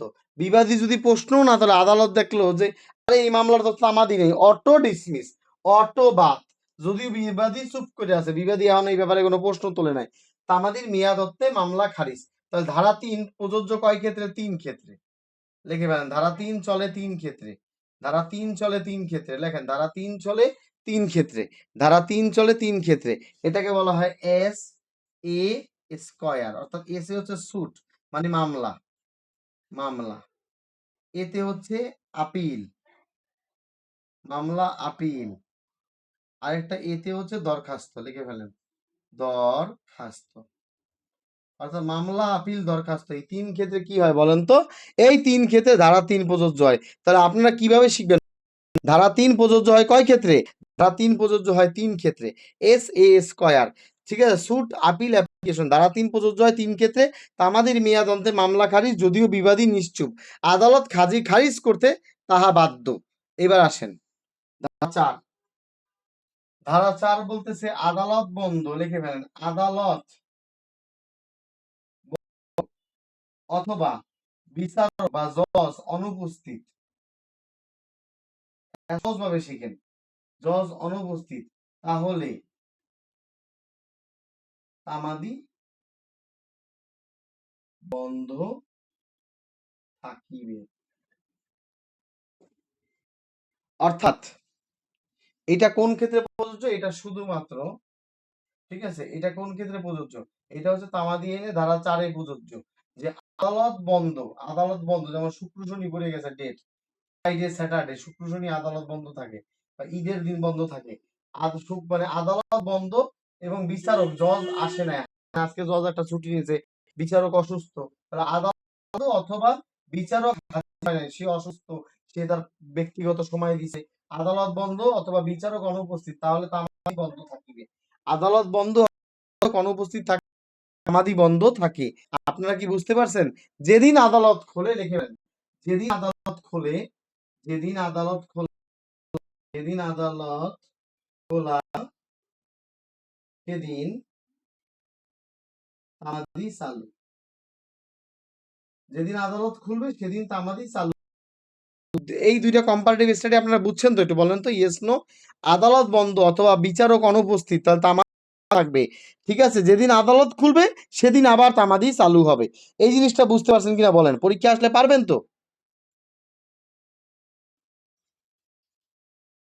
আচ্ছা, তো এই জিনিসটা আপনারা একটু খেয়াল করেন। তো আসেন এবার পাঁচটা এক পড়াবো।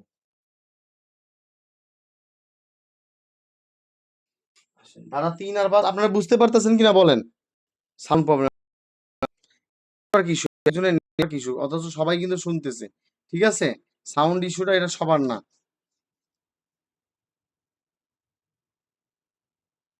সাউন্ড ইস্যু সবার।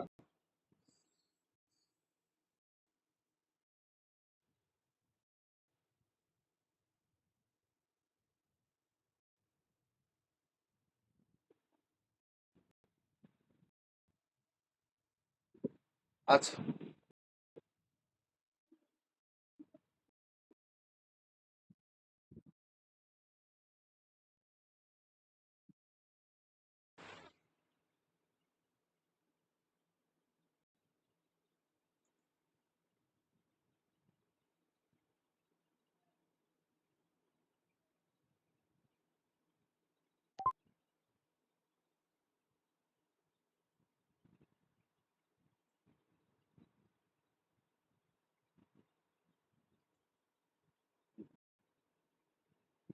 এবার শোনা যাচ্ছে কিনা একটু বলেন তো, এবার ইয়েস নো বলেন।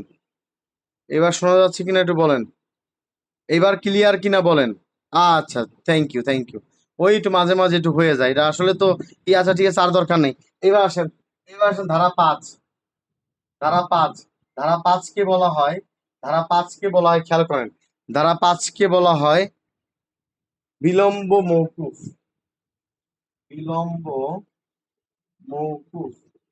বিলম্ব মওকুফ, কন্ডোলেশন অফ ডিলে, এটাকে বলা হয় বিলম্ব মওকুফ। ধারা 5-এ বলা হয় 5 ক্ষেত্রে। ধারা 5-এ বলা হয়, ধারা 5-এ বলা আছে, ধারা 5-এ বলা আছে 5 ক্ষেত্রে বিলম্ব মওকুফ। লিখে ফেলেন, ধারা 5-এ বলা আছে 5 ক্ষেত্রে, 5 ক্ষেত্রে, 5 ক্ষেত্রে বিলম্ব মওকুফ হয়। এইভাবে লেখেন, এখানে লেখেন, এখানে সবাই লিখে ফেলেন। আপিল, লিভ টু আপিল, লিখে ফেলেন, লিভ টু আপিল। ধারা 5 ক্ষেত্রে প্রযোজ্য হয়। অ্যাপ্লিকেশন, দরখাস্ত, তারপর হচ্ছে রিভিউ, রিভিশন, আর একটা হচ্ছে রিভিউ।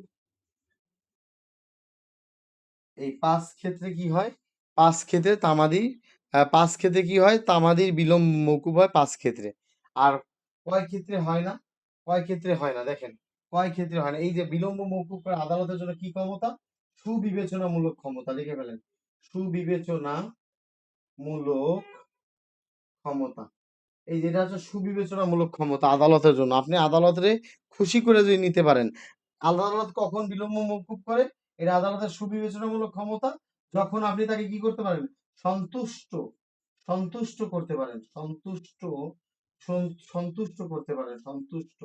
যখন আদালতকে আপনি সন্তুষ্ট করতে পারেন, আদালতকে সন্তোষজনক ব্যাখ্যা দিতে পারেন, যখন আদালতকে আপনি সন্তুষ্ট করতে পারবেন, তখন আপনি বিলম্ব মওকুফ পেয়ে যাবেন।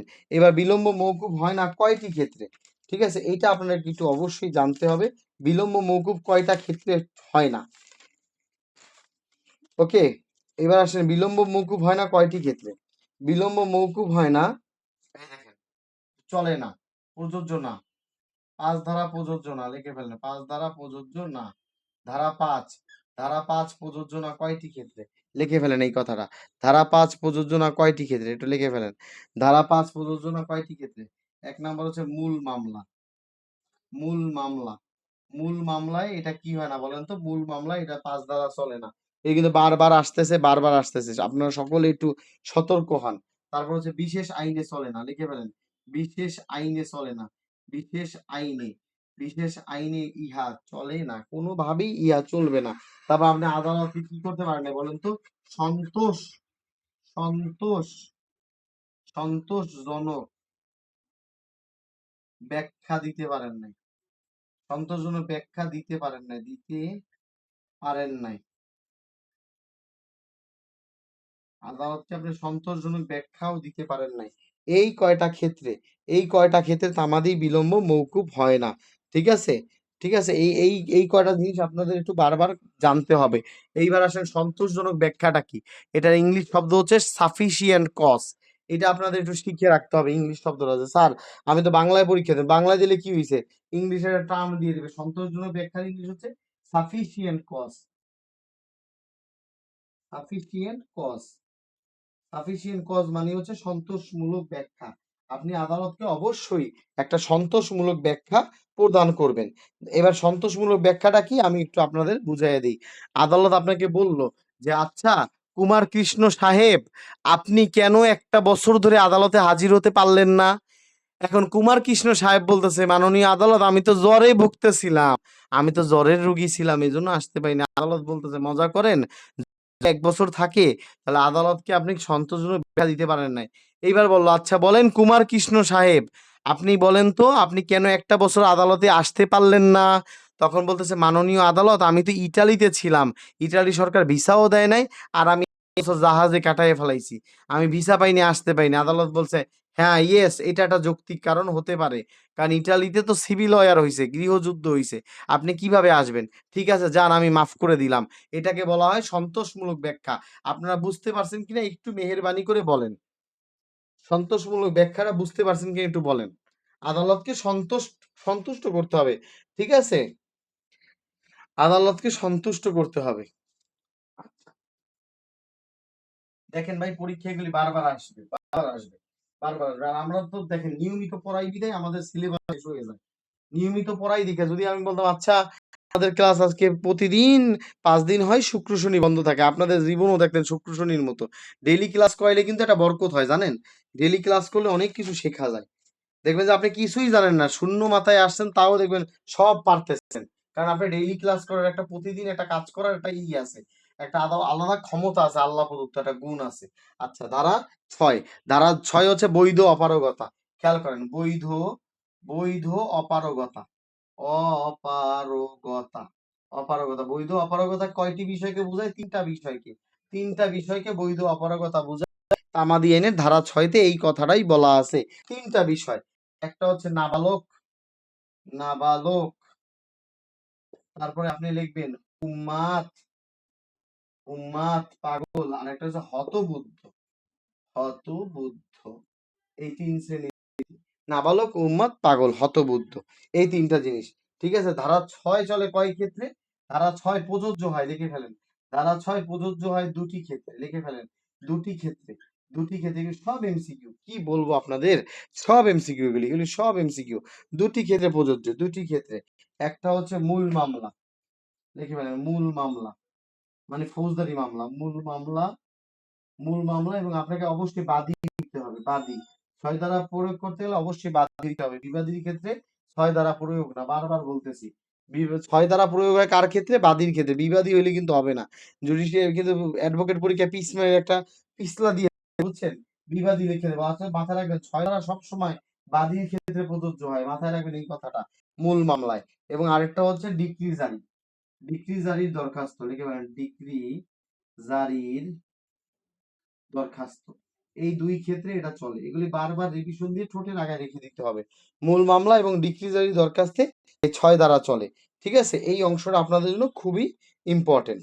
এবার আসেন কয়েকটা জিনিস আপনাদের একটু দেখাই দিই। সাউন্ডটা কম আসতেছে। আহা! আচ্ছা এইটাই হাইয়েস্ট। আচ্ছা কম আসবে। আচ্ছা ঠিক আছে আমি নিয়ে আসবো। আচ্ছা ৬ ধারায় বলতেছে, আচ্ছা ৬ ধারায় বলতেছে যে বৈধ অপারগতা ৩ ক্ষেত্রে নাবালক, উন্মাদ, ২ ক্ষেত্রে প্রযোজ্য হয়। মূল মামলা এবং ডিক্রি জারির দরখাস্তে প্রযোজ্য হয়। এই কয়টা জিনিস আপনাদের খুব ভালো করে শিখে রাখতে হবে। ঠিক আছে? এর বাইরে আপনাদের আর তেমন কিছুই শিখতে হবে না আশা করি। ঠিক আছে? এইবার দেখেন ৬ এর ১ এর একটা কথা। এগুলি খালি একবার জেনে যাবেন আর কিচ্ছু না। ওই বুলেট সুন্দর করে দেওয়া আছে। আর কি বলবো আপনাদের, এগুলি আপনাদের জন্য বেশি ইম্পর্টেন্ট। এই 6-এর একটা তো ইম্পর্টেন্ট না, ঠিক আছে? একটা লোক পাগল ছিল, পাগল থাকার পরে ওপরে সুস্থ হয়ে গেছে, আর অসুস্থ হয় নাই, তখন আর তামাদি চলবে,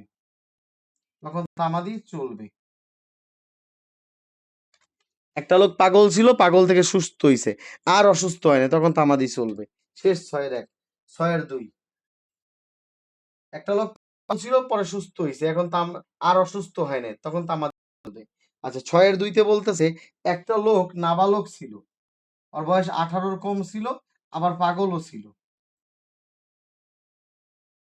ছিল, ঠিক আছে? পরে ও সুস্থ হইছে, ওর বয়স 18 হয়ে গেছে, ও সুস্থ হয়ে গেছে, আর অসুস্থ হয় নাই, তখন ওর তামাদি চলবে। আশা করি এই অংশটা বুঝতে পারছেন। একটু আপনারা খেয়াল করেন, আমি আবার বুঝাচ্ছি। 6-এর 1টা দেখেন, একটা লোক পাগল ছিল পরে সুস্থ হয়েছে, আর অসুস্থ হয় নাই, তামাদি চলবে। একটা লোক নাবালক ছিল, 18 বছরের কম ছিল আর বয়স, আবার পাগল ছিল, বয়স 18 হয়েছে, আবার সুস্থ হয়ে গেছে, আর অসুস্থ হয় নাই, তামাদি চলবে। আশা করি এই অংশগুলো বারবার পড়ে যাবেন, ঠিক আছে? আর এইটা হচ্ছে পাগলের গোষ্ঠী, ঠিক আছে? ব্যক্তিও পাগল, তার প্রতিনিধি, তার যে সন্তানও পাগল, ঠিক আছে? তাহলে তামাদি আইন বলতেছে এরা যতদিন পর্যন্ত সুস্থ না হবে, তামাদির ঘড়ি বন্ধ থাকবে, ঠিক আছে? কোনো ব্যক্তি যদি পাগল হয়, আইনগতভাবে অপারগ হয়, তার সন্তানরাও যদি আইনগতভাবে অপারগ হয়, এরা যদি সুস্থ না হয়, তামাদি বন্ধ থাকবে। যতদিন পর্যন্ত সুস্থ না হবে, তামাদি বন্ধ থাকবে। আশা করি বুঝতে পারছেন কি? একটু আমাকে জানান তো, আমি আবার একটু বুঝাই দিই। এগুলি বুঝার জিনিস, আপনাদের সহজ লাগতেছে কিনা বলেন। 6-এর 1-এ বলতেছে একটা লোক পাগল ছিল, পরে সুস্থ হয়েছে, আর অসুস্থ হয় না, তখন তামাদি চলবে। একটা লোক নাবালক ছিল, আবার ইনফিনিক্স কি বুঝেন নাই, মানে একটা লোক আইনগতভাবে অপারগ ছিল, পরে সে সুস্থ হয়েছে, আর অসুস্থ হয় নাই, তখন তার তামাদি চলবে। বুঝতে পেরেছেন? এবার খেয়াল করেন, একটা লোক নাবালক ছিল, পাগল ছিল, অর্থাৎ তার আইনগত অপারগতা ছিল দুইটি সমস্যা ছিল তার। এক ছিল সে নাবালক, ঠিক আছে? সুস্থের পর মানে সুস্থের পর পাগল হইয়া গেলে একবার তামাদি চললে আর বন্ধ হয় না, তখন 9 ধারায় আর ওটা কাজ হবে না।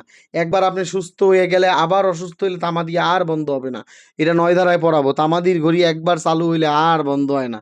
আচ্ছা, এবার আসলে আইনগত অপারগতা দুইটা ছিল, 6-এর 2, দুইটা সমস্যা। নাবালক ছিল, পাগল ছিল, এখন বয়স 18 হয়ে গেছে, নাবালকত্ব শেষ। আবার কি হয়েছে খেয়াল করেন, বয়স 18 হয়ে গেছে, ও নাবালকত্ব দূর হয়ে গেছে, সুস্থ হয়ে গেছে। দুইটা সমস্যা ছিল, ও পাগল হয়ে গেছে, দুইটা সমস্যা ছিল, আর দুইটা সমস্যা দূর হয়ে গেছে, ও সুস্থ হয়ে গেছে, আর অসুস্থ হয় নাই, তামাদি চলবে। খুব সহজ কথা। এবার 3 দেখেন, একটা ব্যক্তি সেও পাগল, এর পোলাপানও পাগল, আর আইন বলতেছে এরা যতদিন পর্যন্ত সুস্থ না হবে, তামাদির ঘড়ি বন্ধ থাকবে, এই তামাদি আর চলবেই না। আশা করি 6 দ্বারা আর বোঝার আপনার কোনো দরকার নাই, 6 দ্বারা বোঝার আর কোনোই দরকার নাই। আশা করি এতটুকু আপনার বুঝলেই আপনি পার হয়ে যেতে পারিবেন, ঠিক আছে? আমাদের তো অনুচ্ছেদটা পড়াবো, বুঝলেন? এগুলি পড়াইতে আর সময় লাগে না। সামনের অংশগুলি বড় বড়, আর আমরা এরপর দেখবেন যে এক টানে দেখবেন তামাদি শেষ করে ফেলছি। তামাদি এন্ড আজকে করেন, ঠিক আছে? আজকে অনেক সুন্দর একটা ক্লাস হবে ইনশাল্লাহ, আপনাদের অনেক সুন্দর একটা ক্লাস গিফট করবো ইনশাল্লাহ। হ্যাঁ, আসেন, এইবার আসেন 7 ধারা।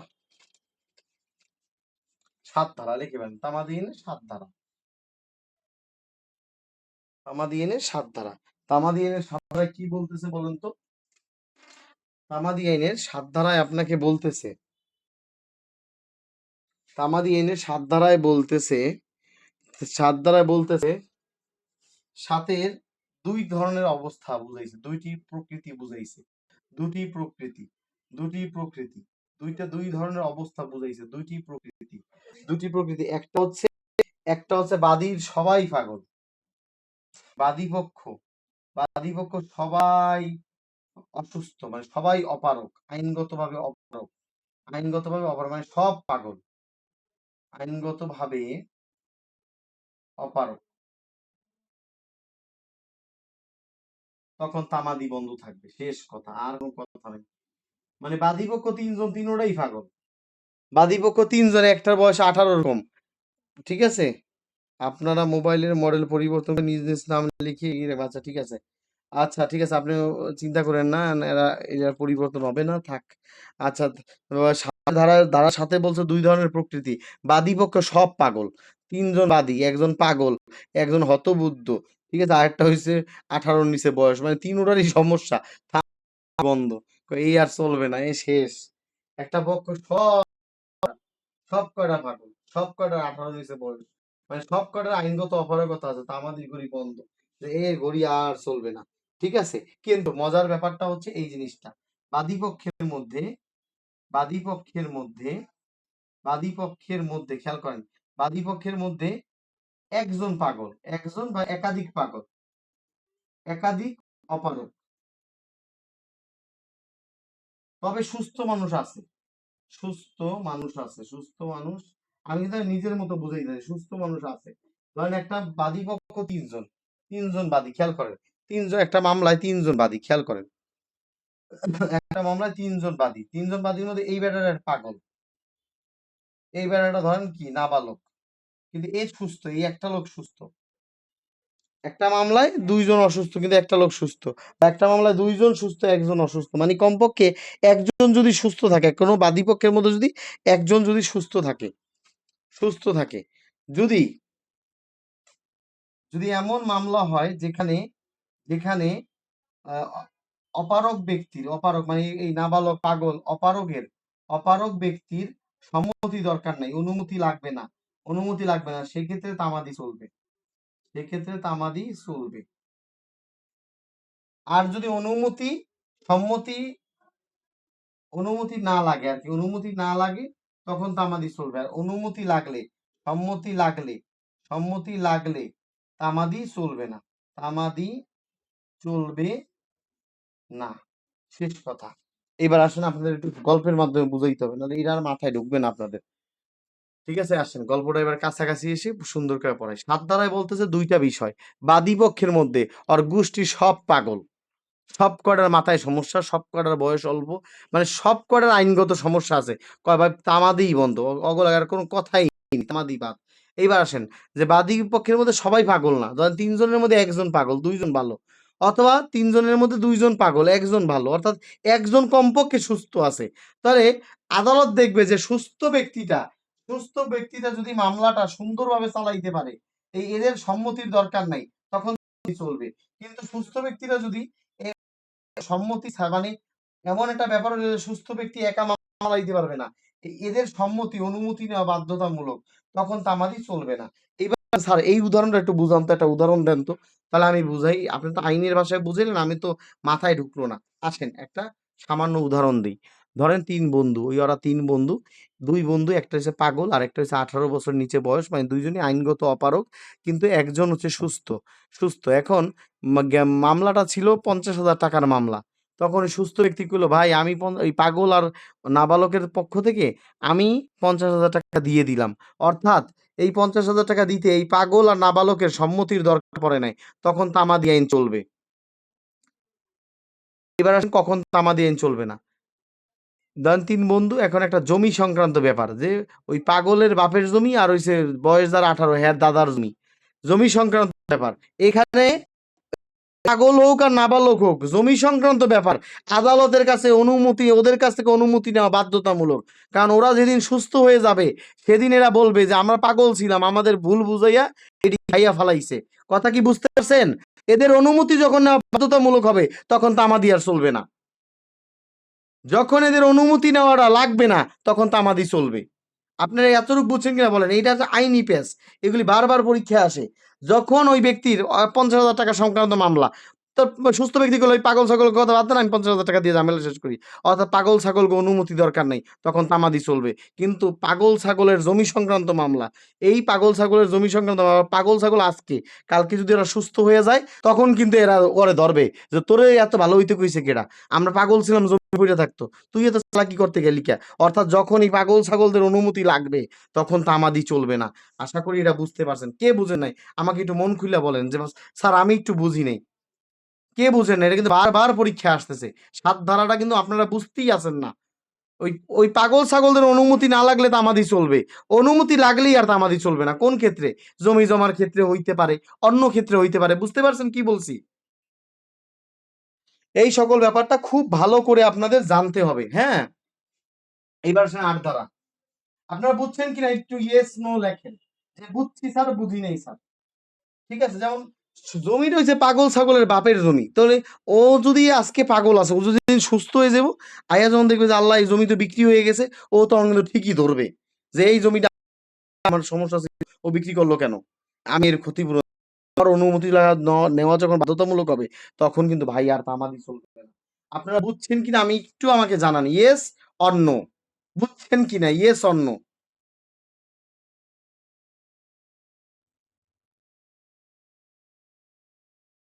আচ্ছা, তো খেয়াল করেন, এবার আসে ৮ ধারায় চলে আসে। আমরা ধারা ৮ ইংলিশে লিখে ফেলছি। আচ্ছা, পরীক্ষায় জানি বুঝেন, এখানে না বুঝলেও চলবে, পরীক্ষা বুঝলেই ওগুলো। ৮ ধারা, এবার আসে ৮ ধারা। ৮ ধারায় ৮ ধারা চলে না দুই ক্ষেত্রে, লিখে ফেলেন। এখানে লেখা আছে ৮ ধারাকে বলা হয় বিশেষ ব্যতিক্রম, লিখে ফেলেন। বিশেষ ব্যতিক্রম, লিখে ফেলেন। বিশেষ ব্যতিক্রম। ৮ ধারাকে বলা হয় বিশেষ ব্যতিক্রম, লিখে ফেলেন। দুই ক্ষেত্রে চলে না, লিখে ফেলেন। দুই ক্ষেত্রে চলে না। ৮ ধারা চলে না কয় ক্ষেত্রে? দুই ক্ষেত্রে। দুই ক্ষেত্রে চলে না। দুই ক্ষেত্রে ৮ ধারা চলে না। কয় ক্ষেত্রে চলে না বলেন তো? ৮ ধারা চলে না দুই ক্ষেত্রে। দুই ক্ষেত্রে ৮ ধারা চলে না। ১ নাম্বার চলে না কোথায়? ১ নাম্বার চলে না, এই যে এমসিকিউ, সব এমসিকিউ। ১ নাম্বার চলে না অগ্রক্রয়ের মামলায়। অগ্রক্রয়, যেটাকে বলা হয় প্রিএমশন, যেভাবে ইংলিশে আসুক। আবার অনেক জায়গায় বলে হক সুফা, লিখে বলেন হক সুফা। অনেক জায়গায় সুফা, হক সুফা। অনেক জায়গায় লেখা আছে তরফ সানি, তরফ সানি, তরফ সানি মামলা, যেটাই বলেন। তার প্রিয়ামশন, হক সুফা, তরফ সানি, এই সকল ক্ষেত্রে ৮ ধারা চলে না। ৮ ধারা চলে না, অগ্রক্রয়ের ক্ষেত্রে ৮ ধারা চলে না। ঠিক আছে, এই একটা ক্ষেত্র হলো। আরেকটা ক্ষেত্র দেখেন, আরেকটা ক্ষেত্র হচ্ছে, আরেকটা ক্ষেত্র হচ্ছে, লিখে ফেলেন এই অংশটা, শুধু লিখে ফেলেন, আর দরকার নাই। ঠিক আছে, ধারা ৬-৭। ঠিক আছে, লিখে ফেলেন ধারা ৬-৭। ধারা ৬-৭-এ, ধারা ৬-৭ প্রযোজ্য হয় না, প্রযোজ্য হয় না। তামা দিয়ে না, ধারা ৬, ধারা ৭-এ এটা, ধারা ৮ চলে না। অর্থাৎ ধারা ৬, ধারা ৭-এ এটা প্রযোজ্য না। ধারা ৬, ধারা ৭-এ এটা কি না বলেন তো? প্রযোজ্য না। এবার লাস্ট কথা, এটা এমসিকিউ। এই কথাটা লিখে ফেলেন, আর দরকার নেই। এই লিখে ফেলেন। এই কথাটা শুধু লিখে ফেলেন, এটা আপনাদের জন্য এমসিকিউ। এটা আপনাদের জন্য এমসিকিউ। এই ৩-৪ অক্ষরের মধ্যে আপনাদের এমসিকিউ লুকিয়ে আছে। ঠিক আছে, এবার কথা লিখে ফেলেন। কোন ব্যক্তি, কোন ব্যক্তি আইনগত, আইনগত অপারগতা থেকে, অপারগতা থেকে, অর্থাৎ একটা ব্যক্তি পাগল ছিল, পাগল থেকে কি হয়েছে? সুস্থ হয়েছে, সুস্থ, সুস্থ হয়েছে। তখন সে কয় বছর তামাদি পাবে? তখন সে ৩ বছর তামাদি পাবে, মাথায় রাখেন। তখন সে কত বছর তামাদি পাবে? তখন সে ৩ বছর তামাদি পাবে, ৩ বছর। লিখে ফেলেন, কোন ব্যক্তি যখন আইনগত অপারগতা থেকে সুস্থ হয়, তখন সে ৩ বছর তামাদি পায়। লিখে ফেলেন, কোন ব্যক্তি যখন আইনগত অপারগতা থেকে সুস্থ হয়, তখন সে ৩ বছর তামাদি পায়। যখন কোনো ব্যক্তি আইনগত অপারগতা থেকে সুস্থ হয়, তখন সে ৩ বছর তামাদি পায়। একটু লিখে ফেলেন, এটা বারবার পরীক্ষায় আসবে। কয় বছর তামাদি পায়? উত্তর হচ্ছে সে ৩ বছর তামাদি পায়। যখন কোনো ব্যক্তি আইনগত অপারগতা থেকে সুস্থ হয়, তখন সে ৩ বছর তামাদি পায়। ৮ ধারা প্রযোজ্য হয় না দুই ক্ষেত্রে। অগ্রক্রয়ের মামলায় ৬-৭ ধারা এটা চলে না। ঠিক আছে, কোনো ব্যক্তি আইনগত অপারগতা থেকে যখন সুস্থ হয়, তখন কি হয়? ৩ বছর পায়। এই এতটুকু আপনাদের জন্য, পিলির জন্য খুবই গুরুত্বপূর্ণ। এবার আসেন ৯ ধারা। এইবার আমরা ছোট, ছোট পিচ্চি, পিচ্চি ধারাগুলি পড়ে শেষ করে ফেলবো। একদম তামা দিয়ে না, আমাদের বড়, বড় অংশ একদম শেষ। আমাদের আর কোনো কিচ্ছু বাকি নেই। ঠিক আছে, এবার আসেন ৯ ধারা। দেখে ফেলেন। ৯ ধারাকে বলা হয় সময়ের অবিরাম চলন। সময়ের অবিরাম চলন, লিখে ফেলেন। সময়ের অবিরাম চলন, লিখে ফেলেন। একবার, একবার, শুধু একবার তামাদি চালু হলে, তামাদি চালু হলে কোনো বাধা, কোনো অপারগতা তাকে থামাতে পারে না। তাকে বন্ধ করতে পারে না। তামাদির ঘড়ি একবার যদি চালু হয়, সময়ের অবিরাম চলন, তামাদির ঘড়ি একবার চালু হইলে কোনো তাকে আর থামাতে পারে না। এটার ব্যতিক্রম কি? এটার ব্যতিক্রম হচ্ছে পাওনাদারের সম্পত্তি। দেখেন ব্যতিক্রম,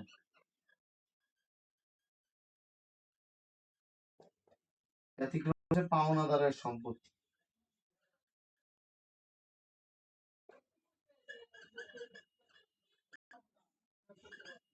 এটা আপনাদের পরীক্ষার জন্য ইম্পর্টেন্ট।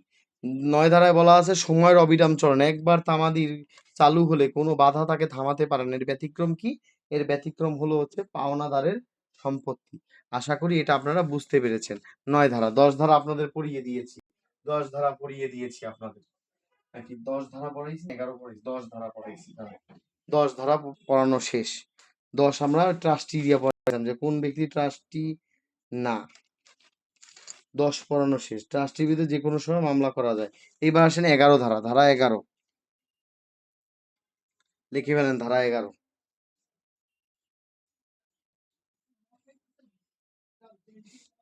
ধারা ১১তে লেখেন এখানে লেখেন লেক্স ফরি, লিখে ফেলেন লেক্স ফরি, আঞ্চলিক আদালতের আইন। তামাদি আইন যে লেক্স ফরি আঞ্চলিক আদালতের আইন, কোন ধারায় তার প্রতিফলন ঘটেছে?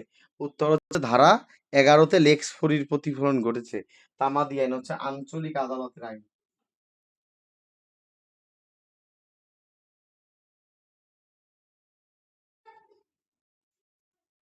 লেক্স ফরি, তামাদি আইন হচ্ছে লেক্স ফরি আঞ্চলিক আদালতের আইন। তামাদি আইনকে বলা হয় লেক্স ফরি বা আঞ্চলিক আদালতের আইন।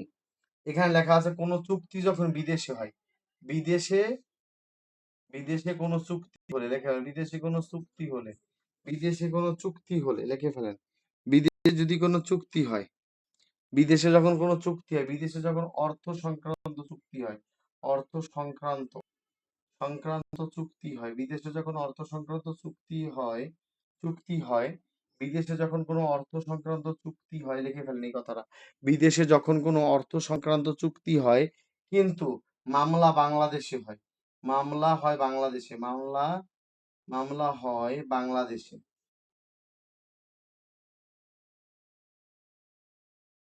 তখন তামাদি আইন অনুসারে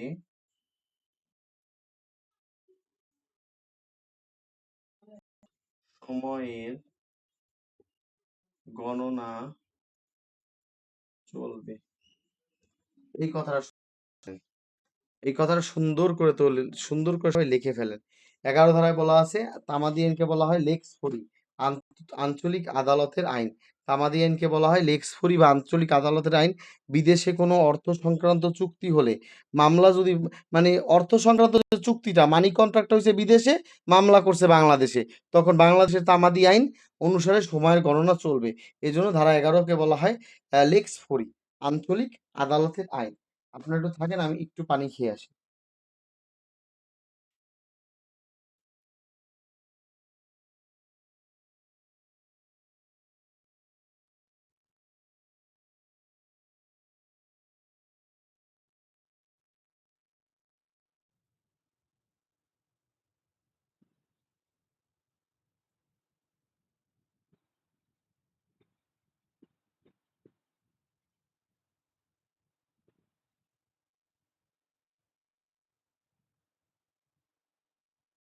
হুম। আচ্ছা, আপনারা সবাই লিখেছেন কিনা বলেন? হ্যাঁ, লিখেছেন সবাই? আচ্ছা, আপনারা বুঝতে পারছেন যে চুক্তিটা হয়েছে বিদেশে, টাকা সংক্রান্ত চুক্তি বিদেশে হয়েছে, মামলা হয়েছে বাংলাদেশে, তখন বাংলাদেশের তামাদি আইন গণনা হবে। এই জন্য তামাদি আইনকে বলা হয় লেক্স ফরি, আঞ্চলিক আদালতের আইন। তামাদি আইনকে বলা হয় লেক্স ফরি বা আঞ্চলিক আদালতের আইন। এইবার আসেন ১২ থেকে ১৬ একসাথে লিখতে হবে। লিখে ফেলেন ১২ থেকে ১৬, একটা সুন্দর চার্ট আমরা রাখবো। কেমন? সবাই একটু দেখেন ১২ থেকে ১৬ একটা চমৎকার চার্ট রাখবো, চমৎকার। এই চার্টটা খুব সুন্দর একটা চার্ট, লিখে ফেলেন। একসাথে সব হয়ে যাবে আপনার, সব হয়ে যাবে। এই দেখেন, এই হচ্ছে ১২, এই হচ্ছে ১৩, এই হচ্ছে ১৪, ঠিক আছে, এই হচ্ছে ১৫, আচ্ছা, এইভাবে আঁকবেন, ঠিক আছে। আসেন, সুন্দর করে একটা চার্ট আঁকি। 12, 13, 14, 15, 16। অর্থাৎ 12, 13, 14, 15, 16 একসাথে লিখে ফেলেন, সব একসাথে লিখে ফেলেন। বুঝতে পেরেছেন? এখানে বলা হয়, এইটাকে একত্রে বলা হয় যে সকল ক্ষেত্রে, লেখেন তামাদির তামাদি তামাদির মেয়াদ গণনা বাদ যাবে। যে ক্ষেত্রে, লিখে ফেলেন, যে ক্ষেত্রে তামাদির মেয়াদ গণনা বাদ যাবে। সুন্দর করে লিখে ফেলেন সবাই। এই চারটা লিখে ফেলেন, এখান থেকে একটা এমসিকিউ অবশ্যই পাবেন ইনশাআল্লাহ। বললাম না, ইনশাআল্লাহ পেয়ে যাবেন। এটা আমার অভিজ্ঞতা থেকে বললাম যে এখান থেকে তো প্রশ্ন থাকেই। ঠিক আছে, এই দেখেন ধারা 12তে বলা আছে কাছে, এবার কাছে নিয়ে আসি। এইভাবে লিখে ফেলেন, চারটা এইভাবে লেখেন। লিখছেন সবাই? ইয়েস নো বলেন, লিখছেন কিনা বলেন? Yes no. যে সকল ক্ষেত্রে তামাদি গণনা বাদ যাবে, হ্যাঁ এইভাবে। এইভাবে পরীক্ষার আগে এত সময় আছে নাকি? এইভাবে করে খাতার জাস্ট চোখে এক পলক চোখ বুলিয়ে চলে যাবেন পরীক্ষার হলে। কথা বুঝেন নাই? এত সময় আছে নাকি পরীক্ষার জন্য বুলেটটা সুন্দর করে পরীক্ষার হলে চলে যাবেন। এবং সবচেয়ে সুন্দর ব্যাপার হচ্ছে এটা, যে আমার স্টুডেন্ট দেখবেন যে পরীক্ষার হলের আগে ওই যে বুলেটের শিটটা হাতে নিয়ে পড়বে, তাই না? পড়বেন না? আপনারা কি পড়বেন কিনা বলেন তো একটু, ক্লাসে শুরু করে একটু বলেন তো। আপনারা যখন পরীক্ষার হলের সামনে দাঁড়াবেন, সবার হাতে বুলেটের খাতাটা থাকবে না? যে বুলেটটা একটু সুন্দর করে পড়ে যায়, তখন মানুষ দেখবে যে কোন প্রতিষ্ঠানের এটা, তাই না? তখন এটা আপনারা সবাই ইব্রাহিম ল স্কুলের। আচ্ছা ঠিক আছে, আসেন। তার 12 ধারা আছে চারটি ক্ষেত্রে, চারটি ক্ষেত্রে, চারটি ক্ষেত্রে, চারটি ক্ষেত্রে, চারটি ক্ষেত্রে 12 ধারায় বলা আছে, 12 ধারায় বলা আছে চারটা ক্ষেত্রে সময়ের গণনা বাদ যাবে। লিখে ফেলেন, চারটা সময়ের গণনা বাদ যাবে, বাদ যাবে, বাদ যাবে। চারটা ক্ষেত্রে সময়ের গণনা বাদ যাবে, চারটা ক্ষেত্রে সময়ের গণনা বাদ যাবে। এক, এই দেখেন সুন্দর করে লেখেন, যেদিন তামাদি শুরু হয়, যেদিন তামাদি লিখে ফেলেন, ছোট্ট করে লিখে ফেলেন, যেদিন তামাদি শুরু হয়, শুরু হয় সেই দিন বাদ যায়, সেই দিন বাদ যায়। যেই দিন তামাদি শুরু হয় সেই দিন বাদ যায়, সেই দিন বাদ যায়। দ্বিতীয় হচ্ছে রায় ঘোষণার দিন। লিখে ফেলেন, রায় ঘোষণার দিন, রায় ঘোষণার দিন তামাদি বাদ যায়। তৃতীয়, তৃতীয় হচ্ছে রায়ের, রায়ের নকল তুলতে যে সময় ব্যয় হয়, যে সময় ব্যয় হয়। এবং 4 নাম্বার, 4 নাম্বারটা লিখে ফেলেন, রোয়েদাত উত্তোলনের জন্য। লিখে ফেলেন, রোয়েদাত সালিশ আদালতের যে, লিখে এই কমেন্টে লেখেন তো, সাহেব লেখেন, কায়কোবাদ সাহেব লেখেন, রোয়েদাত হলো সালিশ আদালতের রায়কে রোয়েদাত বলে। বলেন, সালিশ আদালতের রায়কে রোয়েদাত বলে। ইংলিশে বলা হয় অফ কম্পেনসেশন। লিখে ফেলেন, সালিশ আদালতের রায়কে রোয়েদাত বলে। রোয়েদাত তুলতে যে সময় ব্যয় হয়, রোয়েদাত তুলতে যে সময় ব্যয় হয় সেই সময়টা তামাদিতে বাদ যায়। এটা কেউ লেখলো না কেন? যে রোয়েদাত, রোয়েদাত হচ্ছে সালিশ আদালতের রায়কে রোয়েদাত বলা হয়। ঠিক আছে, এই কটা জিনিস আপনাদের জন্য ভীষণ ইম্পর্টেন্ট। সালিশ আদালতের রায়কে রোয়েদাত বলা হয়। এইবার যে জিনিসটা খেয়াল করেন, 12 ধারা শেষ হয়ে গেল। 12 ধারায় 4টা ক্ষেত্রে তামাদি বাদ যায়। এইবার খেলে, হ্যাঁ, সালিশ আদালতের রায়কে রোয়েদাত বলে। Very good. আচ্ছা, এবার 13 ধারা। 13 ধারা হচ্ছে এই দেখেন, লিখে এই কথাটা লিখে ফেলেন, বিবাদী বিদেশ, বিবাদী বিদেশে থাকলে, বিবাদী বিদেশে থাকলে তামাদি বন্ধ। লিখে ফেলেন, তামাদি বাদ যায়। বিবাদী যখন বিদেশে পলাইয়া যায়, মানে বিদেশে পলাতক, অনেক বিবাদী আছে না বিদেশে পলাতক, অপরাধ করে বিদেশে পলাতক, আর বাংলাদেশে আসে নাই। অর্থাৎ লিখে ফেলেন, বিবাদী, বিবাদী, বিবাদী বিদেশে থাকলে, বিদেশে থাকলে, বিবাদী বিদেশে থাকলে কি হয়? তামাদি বাদ যায়। তামাদি যত বছর বিদেশে থাকবে অত বছর তামাদি বাদ। বিবাদী বিদেশে থাকলে তামাদি বাদ যায়, এটা আপনাদের জন্য খুবই গুরুত্বপূর্ণ। বিবাদী বিদেশে গেলে কি হয়, তামাদি বাদ যায়, এইটা আপনাদের জন্য ভীষণ গুরুত্বপূর্ণ। 13 ধারা এই কথাটা বলা আছে। ঠিক আছে, যতদিন বিদেশে থাকবে ততদিন তামাদি ওর বাদ যাবে। ঠিক আছে, এদিকে এবার আসুন 14 ধারা, ধারা 14। এবার লেখেন ধারা 14, লেখেন বাদী সৎ উদ্দেশ্যে, বাদী সৎ উদ্দেশ্যে ভুল আদালতে, ভুল আদালতে মামলা করলে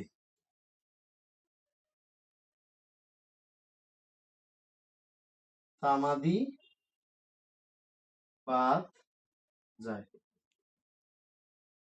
ঠিক আছে, এই তামাদি আইনের মাথা, এটা একটু মাথায় রাখেন। আপনারা কোথায় যে লিখে দেই, তামাদি এই কথাটা একটু লিখে ফেলেন। তামাদি আইনের একটু দিকে লিখে ফেলেন। তামাদি আইনের ধারা 14 এর সাথে, তামাদি আইনের ধারা 14 এর সাথে দেওয়ানি কার্যাবিধির আদেশ 7 বিধি 10 একত্রে মিলিয়ে পড়তে হয়। এই কথাটা একটু লিখে ফেলেন তো সবাই প্লিজ। এই কথা কেউ একজন কমেন্টে লেখেন, তাহলে বাকি সবার জন্য এটা সহজ হবে। একজন একটু কমেন্টে লেখেন তামাদি ধারা 14 এর সাথে, তামাদি ধারা 14 এর সাথে দিওয়ানি কার্যাবিধি 7 বিধি 10 মিলিয়ে পড়তে হয়। একজন কমেন্টে লেখেন, বেশি না, একটা মানুষ লেখেন, তাহলে এই রেকর্ডটা থেকে যাবে। তামাদি আইন 1908 এর ধারা 14 এর সাথে, ধারা 14 এর সাথে দেওয়ানি কার্যাবিধির আদেশ 7 বিধি 10 মিলিয়ে পড়তে হয়। বাদী যখন ভুল আদালতে হয় তখন তামাদি বাদ যায়। ঠিক আছে, এবার দণ্ড ধারায় লেখেন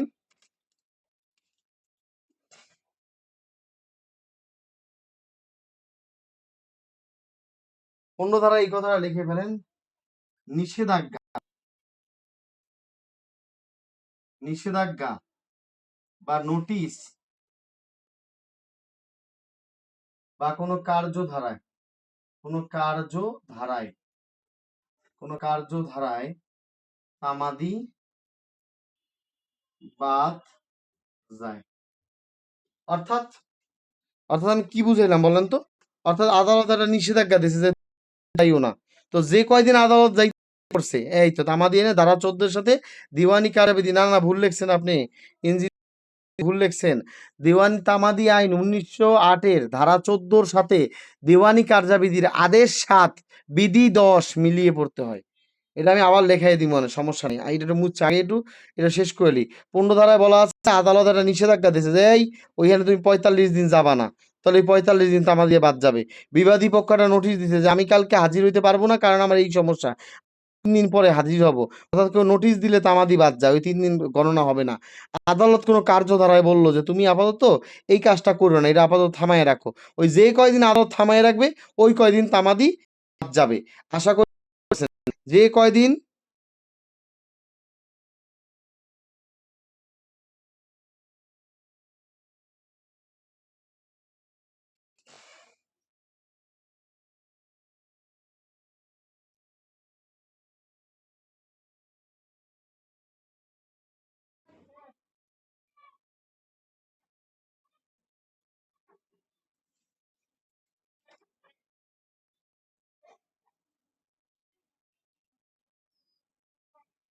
হুম,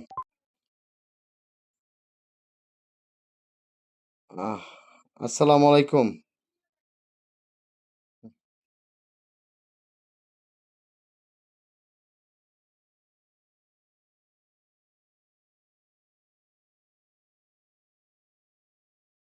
আরেকবার বুঝাবো, দাঁড়ান একটু, দাঁড়ান একটু, দাঁড়ান।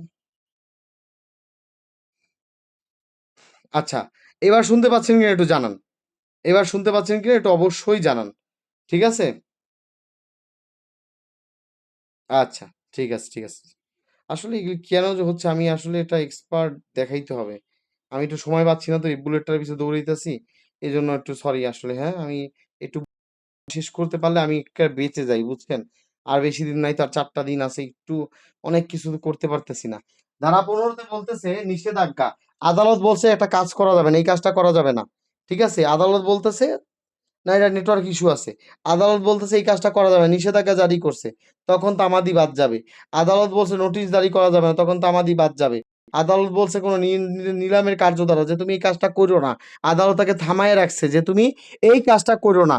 আদালত কি করছে দেখেন, খেয়াল করেন, আদালত একটা নিষেধাজ্ঞা জারি যে এই এই রহিম, তুমি 15 দিনে ওর ওই জমিতে প্রবেশ করবা না। আদালত যে নিষেধাজ্ঞা জারি করছে, যতদিন নিষেধ হবে অতদিন তামাদি বাদ যাবে। বাদী পক্ষ একটা নোটিশ জারি করছে, নোটিশ আমার ওই কাজটা করে দাও। বলতেছে আমি আগামী 3 দিন আদালতে আসবো না। তো বাদী ওই 3 দিন যেহেতু নোটিশ দিছে, ওই 3 দিন তামাদি বাদ যাবে। আশা করি বুঝতে পারছেন।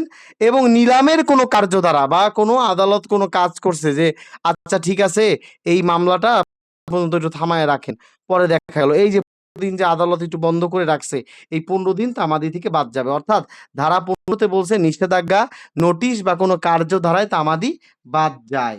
ঠিক আছে, এই কথাটা মাথায় রাখবেন। নোটিশ, নিষেধাজ্ঞা এবং কোনো কার্যধারায় আদালত কি করে, তা যে কয়দিন চলে ওই কয়দিন তামাদি বাদ যায়। ঠিক আছে, এই কথাটা 16 ধারায় লেখেন, এই কথাটা লিখে ফেলেন, 16 ধারায় লিখে ফেলেন, এই কথাটা লিখে ফেলেন। ডিক্রি, ডিক্রি জারি লিখে ফেলেন, ডিক্রি জারির লিখে ফেলেন, ডিক্রি জারির বিক্রয় রদ, ডিক্রি জারির বিক্রয় রদ যতদিন চলে, ততদিন চলে, ততদিন তামাদি বাদ যায়।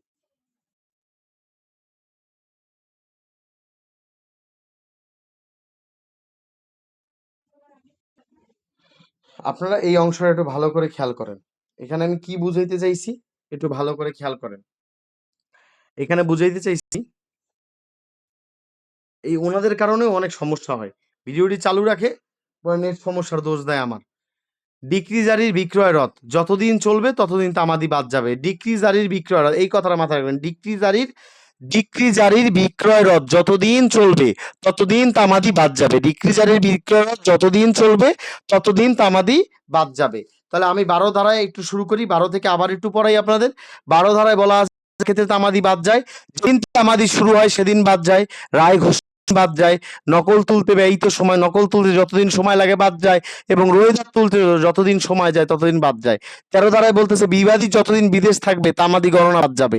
14 ধারায় বলতেছে বাদী যদি সৎ উদ্দেশ্যে ভুল আদালতে মামলা করে তামাদি বাদ যায়।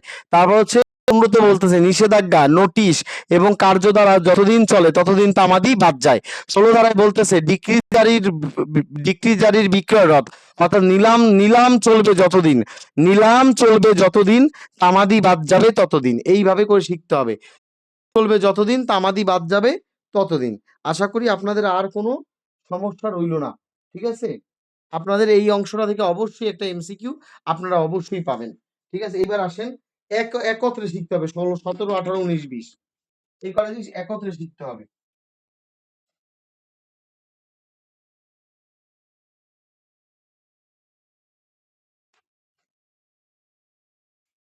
সতেরো, 18, 19, 20 একত্রে শিখতে হয়। এই জিনিস মাথায় রাখবেন। ঠিক আছে, এই লেখেন এফেক্ট সূত্র যতদিন চলবে তামাদি বাদ যাবে। সাবাস। আচ্ছা, এই কটা লিখে ফেলেন,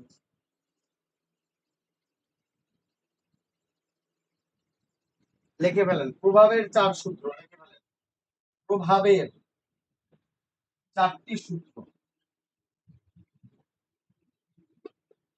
লিখে ফেলেন। সবাই লিখে ফেলেন প্রভাবের 4টি সূত্র, প্রভাবের 4টি সূত্র একটু লিখে ফেলেন, একটু সময় লাগবে। বাকি দেখবেন একদম আর সময়ই লাগতেছে না।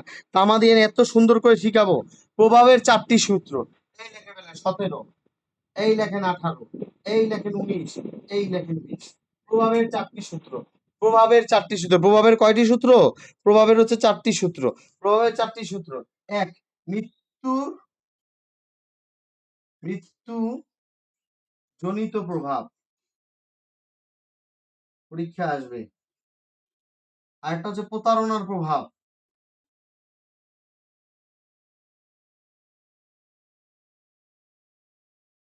মৃত্যুজনিত প্রভাব, প্রতারণার প্রভাব। তারপরে আপনি লিখবেন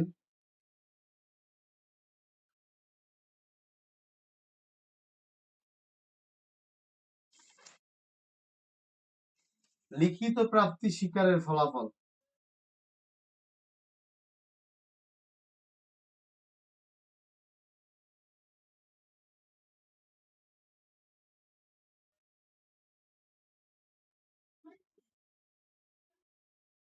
আর এটা হচ্ছে আংশিক প্রধান।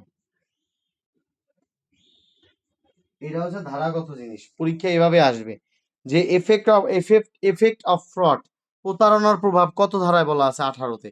এফেক্ট অফ ডেট, মৃত্যুজনিত প্রভাব কত ধারায় বলা আছে 17-তে। লিখিত প্রাপ্তি স্বীকার কত ধারায় বলা আছে 19-এ। তারপর আংশিক আংশিক ক্ষতিপূরণের প্রভাব কততে বলা আছে ধারা 20-এ। এইভাবে আপনাদের ধারাগত একটা এমসিকিউ অবশ্যই আসবে। এইবার আসলে 17 ধারায়, 17 ধারায় খালি প্রভাবগুলো শিখেন কয়টা ক্ষেত্র, এগুলি সকল কিছু বুলেটে দেওয়া আছে সুন্দর করে। এখানে আমরা জাস্ট মূল পয়েন্টটা শিখাবো যেটা প্রিলির জন্য ইম্পর্টেন্ট। এগুলি এক একটা জিনিস আধা ঘন্টা 1 ঘন্টা আলোচনা করা যায়। 17 হচ্ছে মৃত্যুজনিত প্রভাব, এফেক্ট অফ ডেথ, মৃত্যুর প্রভাব। মৃত্যুর প্রভাব, মৃত্যুর প্রভাব লিখে ফেলেন। এই পরীক্ষায় এটাই আসে, বারবার আসে, বারবার আসে। 17-তে আলোচনা করা হয়েছে, 17-তে আলোচনা করা হয়েছে মৃত্যুর প্রভাব সম্বন্ধে। লিখে ফেলেন, পরীক্ষায় এটা আসে। মৃত্যুর প্রভাব 4 ক্ষেত্রে চলে না, লিখে ফেলেন। 4টি ক্ষেত্রে চলে না, এটি বারবার পরীক্ষায় আসে। 4টি ক্ষেত্রে চলে না, মৃত্যুর প্রভাব 4টি ক্ষেত্রে চলে না, লিখে ফেলেন। মৃত্যুর প্রভাব 4টি ক্ষেত্রে চলে না, বারবার পরীক্ষা আসতেছে, বারবার বারবার, একবার না বারবার আসতেছে এই অংশটা। একটা হচ্ছে অগ্রক্রয়, অগ্রক্রয় প্রিমিয়ামশন, অগ্রক্রয়, অগ্রক্রয়ের ক্ষেত্রে চলে না। দুই, দুই লেখেন স্থাবর সম্পত্তি দখলের ক্ষেত্রে,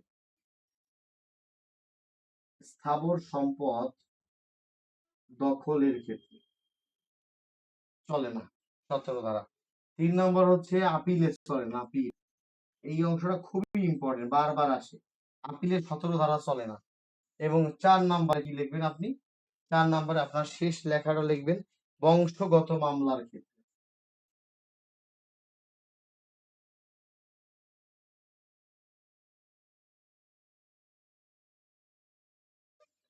বংশগত মামলার ক্ষেত্রেও চলে না, তাহলে মাথায় থাকবে তো আপনাদের 17 ধারায় মৃত্যুর প্রভাব 4 ক্ষেত্রে চলে না, এই এফেক্ট অফ ডেট 4 ক্ষেত্রে চলে না। এটা একটু কমেন্টে লেখেন। অগ্রক্রয় চলে না, স্থাবর সম্পদ দখলের ক্ষেত্রে চলে না, আপিলে চলে না, বংশগত মামলার ক্ষেত্রে চলে না, বারবার আসে। এবার না পারলে আপনার ব্যর্থতা, বারবার আসে। আর এখানে লেখেন 2 ক্ষেত্রে চলে, 2 ক্ষেত্রে চলে, 2 ক্ষেত্রে চলে, 2 ক্ষেত্রে চলে। 1 নম্বর হচ্ছে মামলা,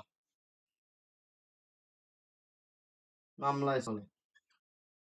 2 নম্বরে চলে কোথায়, দরখাস্ত। এই 2 ক্ষেত্রে চলে। আশা করি এই অংশটা আপনাদের জন্য খুবই গুরুত্বপূর্ণ। এবার আসেন ধারা 18।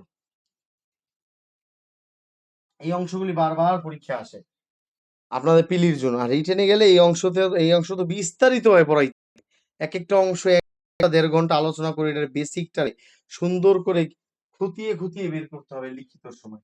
এবার 18তে বলা আছে, 18তে কি বলা আছে বলেন তো, প্রতারণার ফলাফল। এটা খুবই ইম্পর্টেন্ট, এটা জুডিশিয়ারি প্রশ্ন, 16তম জুডিশিয়ারি প্রশ্ন। প্রতারণার ফলাফল,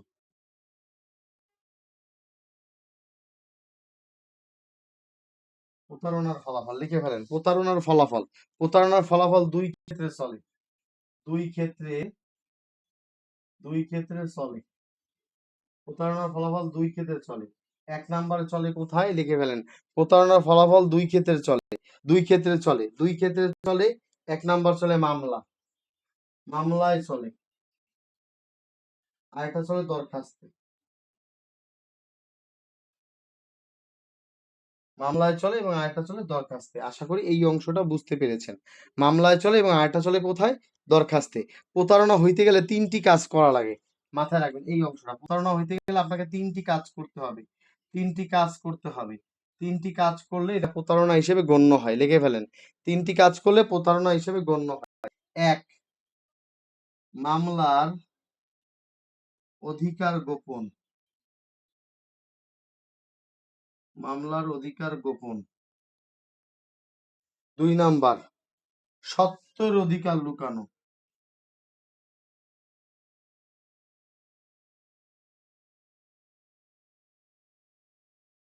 সত্যের অধিকার 3 বার, 3 নম্বর, 3 নম্বরটা হচ্ছে দলিল লুকানো।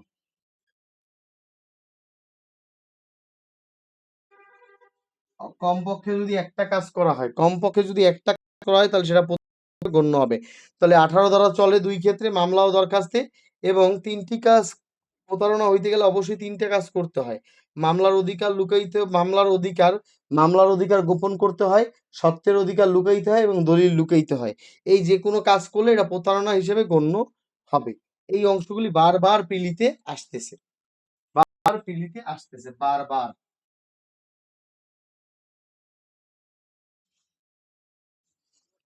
19 আর 20 তেমন আসতেছে না।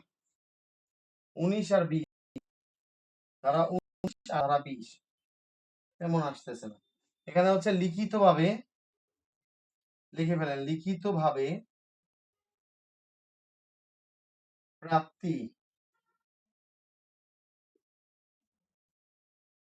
যে তারিখে, লিখে ফেলেন, যে তারিখে লিখিতভাবে প্রাপ্তি যে তারিখে স্বীকার করা হয়, যে তারিখে স্বীকার করা হয়,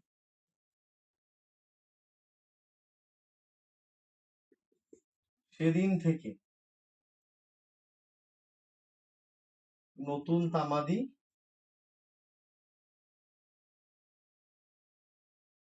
শুরু হয়।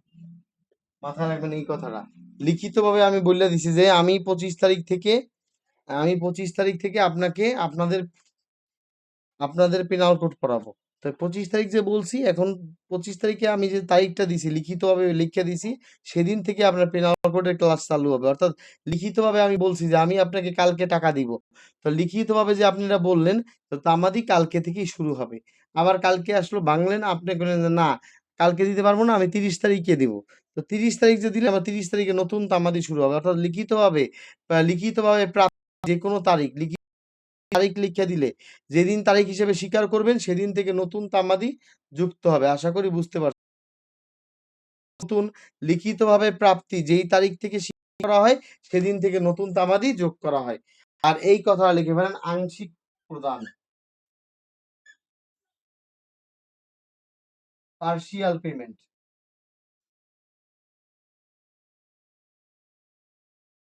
এটা কততে বলা আছে? এটা বলা আছে ধারা 20-এ।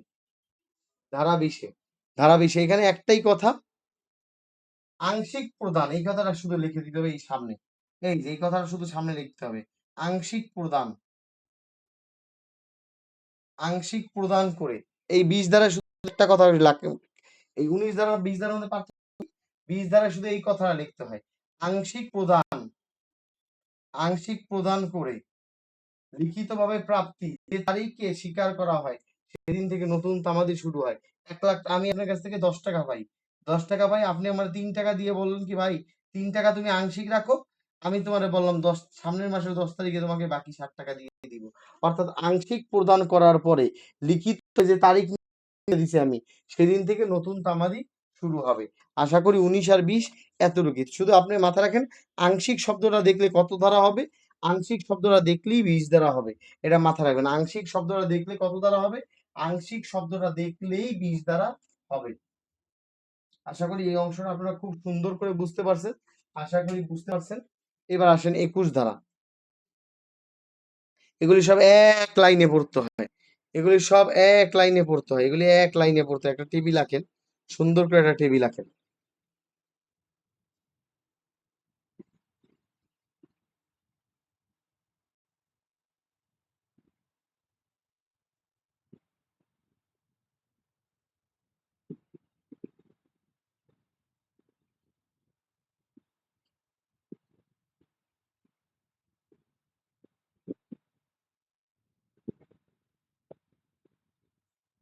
21, 22, 23, 24 লিখে ফেলেন, 21, 22, 23, 24।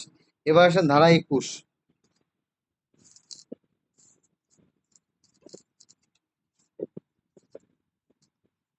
আসেন ধারা 21টা একটু লিখে ফেলি। ধারা 21-এ কি বলা আছে? ধারা 21-এ বলা আছে, অক্ষম ব্যক্তি,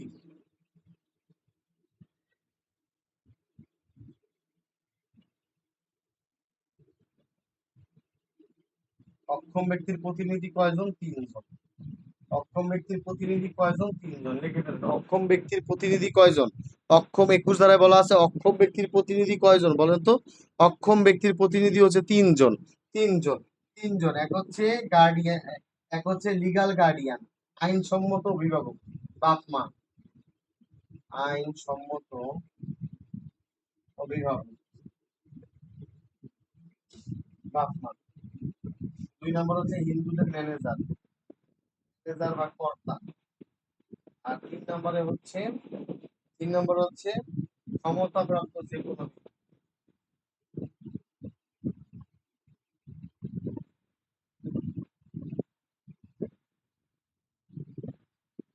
তবে কথাটা মাথায় রাখেন, অক্ষম ব্যক্তির প্রতিনিধি কয়জন? তিনজন। অক্ষম ব্যক্তির প্রতিনিধি তিনজন, আইনসম্মত অভিভাবক, ম্যানেজার, ক্ষমতাপ্রাপ্ত যে কোনো ব্যক্তি। 21 ধারায় বলা আছে অক্ষম ব্যক্তির প্রতিনিধি কয়জন? তিনজন, আইনসম্মত অভিভাবক, ম্যানেজার এবং ক্ষমতাপ্রাপ্ত যে কোনো ব্যক্তি। পরীক্ষা আসলে পারবেন না ইনশাল্লাহ। এবার আসেন, এই শতটা মাথায় রাখেন। বাদী বা বিবাদীর নাম, এই শতটা মাথায় রাখেন। নতুন নতুন বাদী বা বিবাদীর নাম যেদিন থেকে যুক্ত হয়, একটা নতুন বাদী বিবাদীর নাম যেদিন থেকে যুক্ত হয় সেদিন থেকে নতুন তামাদি শুরু হয়, সেদিন থেকে নতুন তামাদি শুরু হয়। এই কথাটা শুধু লিখে রাখেন, পরীক্ষা আসবে। বাদী বিবাদীর নাম পরিবর্তন, বাদী বিবাদীর স্থলাভিষিক্তকরণ কত ধারায় বলা আছে? 22 ধারায় বলা আছে যে একটা বাদী বিবাদীর নাম যেদিন থেকে যুক্ত হয় সেদিন থেকে নতুন তামাদি শুরু হয়। বাদী বিবাদীর নাম যেদিন থেকে যুক্ত হয় সেদিন থেকে নতুন তামাদি শুরু হয়। বাদী বিবাদীর নাম যেদিন থেকে যুক্ত হয় সেদিন থেকে নতুন তামাদি শুরু হয়।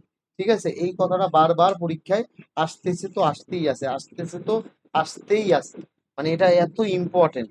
ঠিক আছে, খুবই ইম্পর্টেন্ট। এইবার আসেন 23 ধারা। 23 ধারাটা খুব ইম্পর্টেন্ট, লিখে ফেলেন। 23 ধারা, এই অবিরাম শব্দটা দুই ধারায়, দুইটা ধারায় আছে। অবিরাম, অবিরাম এই শব্দটা দুই জায়গায় আছে। এক হচ্ছে 9 নাম্বার, ঠিক আছে, সময়ের অবিরাম চলন, আর একটা হচ্ছে 23 ধারায় অবিরাম চুক্তিভঙ্গের ফলাফল। এই অবিরাম শব্দটা সবাই কি বুঝতে পারছেন কথাটা?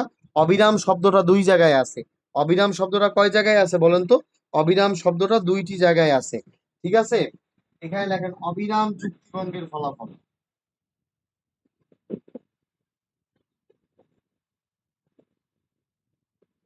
অবিরাম চুক্তিভঙ্গের ফলাফল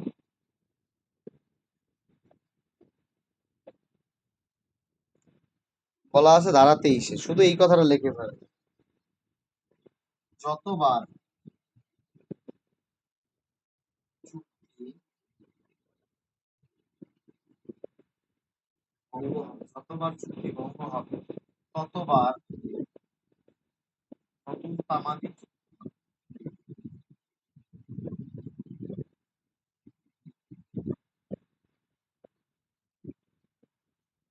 অবিরাম চুক্তি ভঙ্গের ফলাফল লিখে ফেলেন, যতবার চুক্তি ভঙ্গ হবে ততবার নতুন তামাদি যোগ হবে। অবিরাম চুক্তি ভঙ্গের ফলাফল, যতবার চুক্তি ভঙ্গ হবে ততবার নতুন তামাদি যোগ হবে।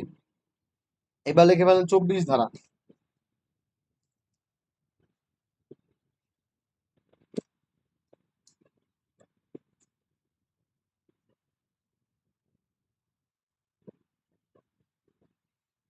লিখে ফেলেন ক্ষতিকর, লিখে ফেলেন এই কথা, লিখে ফেলেন ক্ষতিকর, ক্ষতিকর লিখে ফেলেন ক্ষতিকর, ক্ষতিকর কাজে, ক্ষতিকর কাজে তামাদি শুরু হয় না, তামাদি শুরু হয় না, ক্ষতিকর কাজে তামাদি শুরু হয় না। তবে তবে ক্ষতি হলে, ক্ষতি হলে তামাদি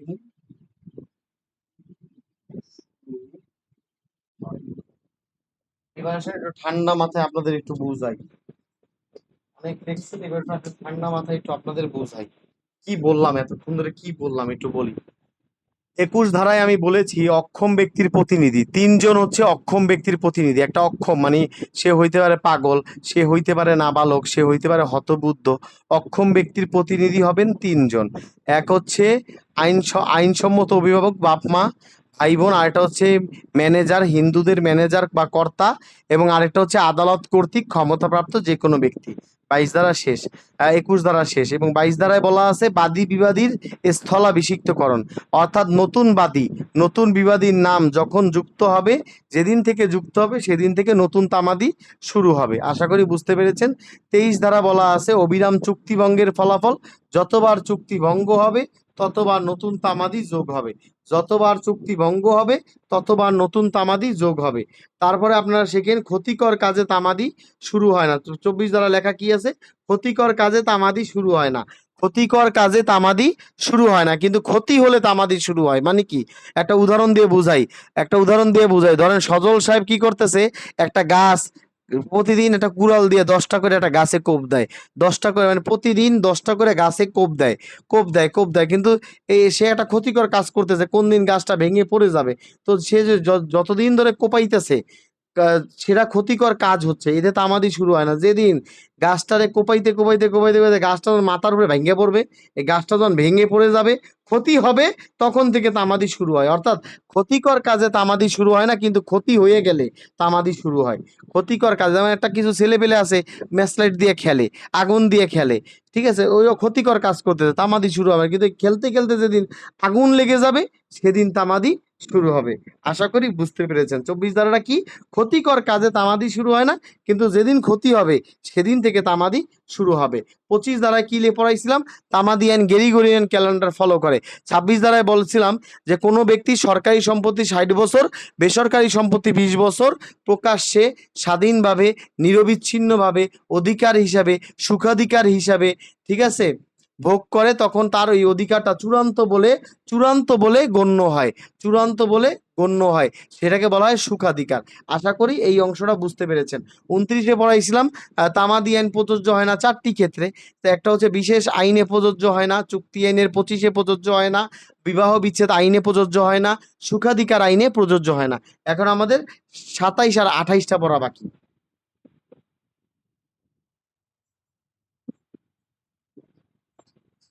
27 আর 28টা পড়া বাকি আমাদের 27 আর 28টা পড়া বাকি।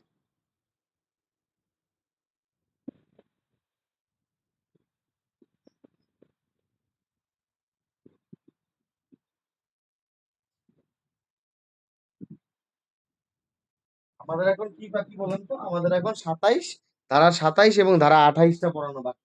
ধারা 27-এ একটা শব্দ খালি শিখবেন। ধারা 27-এ একটা শব্দ শিখবেন, এই যে 2টা কথা খালি শিখেন আপাতত। এগুলো একটা রিটেনের টপিক, তো খালি বারবার পড়াইতে হয়। খালি 2টা কথা শিখেন। সুখাধিকারের তামাদি 2 বছর, লিখে ফেলেন। সুখা সুখাধিকার সুখাধিকার সুখাধিকারের সুখাধিকারের তামাদি 2 বছর। সুখাধিকারের তামাদি 2 বছর, এই কথাটা শুধু 27 দ্বারা লিখে রাখেন। তারপরে লিখে ফেলেন যে এই সুখাধিকারের তামাদি 2 বছর পেতে হলে কি কি শর্ত পূরণ করতে হবে? তাকে অবশ্যই বেসরকারি সম্পত্তির মালিক হইতে হবে। বেসরকারি মানে নিজের বাড়ি, বেসরকারি সম্পত্তির মালিক হতে হবে। বেসরকারি সম্পত্তির মালিক হতে হবে। আপনাকে অবশ্যই একটা বেসরকারি সম্পত্তির মালিক হইতে হবে। প্রথম কথা, আপনার বেসরকারি সম্পত্তির মালিক হইতে হবে। দ্বিতীয় হচ্ছে কোনো জীবন সত্ত্ব থাকা যাবে না, লিখে ফেলেন।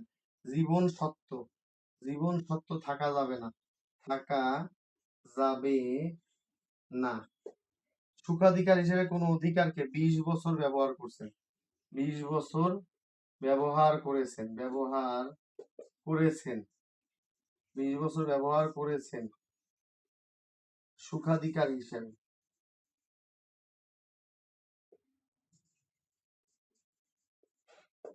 খেয়াল করেন এই কথাগুলো শুধু একটু লেখেন, আমি কি যেভাবে লিখছি এভাবে একটু সাজান। 27 ধারায় বলতেছে সুখাধিকারের তামাদি 2 বছর। এই 2 বছরের তামাদি পাইতে হলে কয়েকটা শর্ত পূরণ করতে হবে। পয়লা শর্ত, আপনাকে অবশ্যই বেসরকারি সম্পত্তির মালিক হইতে হবে।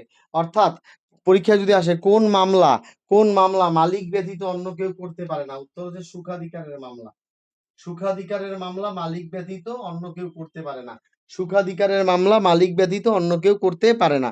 দ্বিতীয় হচ্ছে সুখাধিকারের মামলায় জীবন সত্ত্ব থাকা যাবে না। এটা একটা এমসিকিউ। জীবন সত্ত্ব থাকা যাবে না। 20 বছর মানে আপনার 20 বছর। কয় যে আমি 20 বছরের বাড়ি, আমার দাদায় 12 বছর ছিল, এরপরে আমি 8 বছর। না, এইভাবে হবে না। তাহলে তো আপনার 8 বছর হইলো। 20 বছর আপনার ব্যবহার করতে হবে। সুখাধিকার হিসাবে, তখন আপনি 2 বছরের তামাদি পাবেন। ঠিক আছে? আশা করি এই অংশটা আপনারা খুব সুন্দর করে বুঝে গেছেন। এইবার আসেন, আপনাদের তামাদি আইনের শেষ অনুচ্ছেদটা পড়াবো। সেটা হচ্ছে অ্যাডভার্স পজেশন। এর আগে বলেন ২৭ ধারাটা বুঝছি কিনা একটু বলেন তো? ২৭ ধারা বুঝছি কিনা? সুখাধিকারের তামাদি ২ বছর সবাই পাবে না। সুখাধিকারের তামাদি পাইতে গেলে কয়েকটা শর্ত পূরণ করতে হয়। ১. বেসরকারি সম্পত্তির মালিক হইতে হয়। ২. জীবন সত্ত্ব থাকা যাবে না। ৩. আপনাকে ২০ বছর যাবৎ ভোগ করতে হবে সম্পত্তি। আর জীবন সত্ত্ব মানে কি? কয় এই বাড়িটা আমার, কিন্তু ১২ বছর আমার বাপের ছিল, এরপরে ৮ বছর আমার। নো, তাহলে তো ১২ বছর আপনার বাপের জীবন সত্ত্ব ছিল, তাহলে এটা হবে না।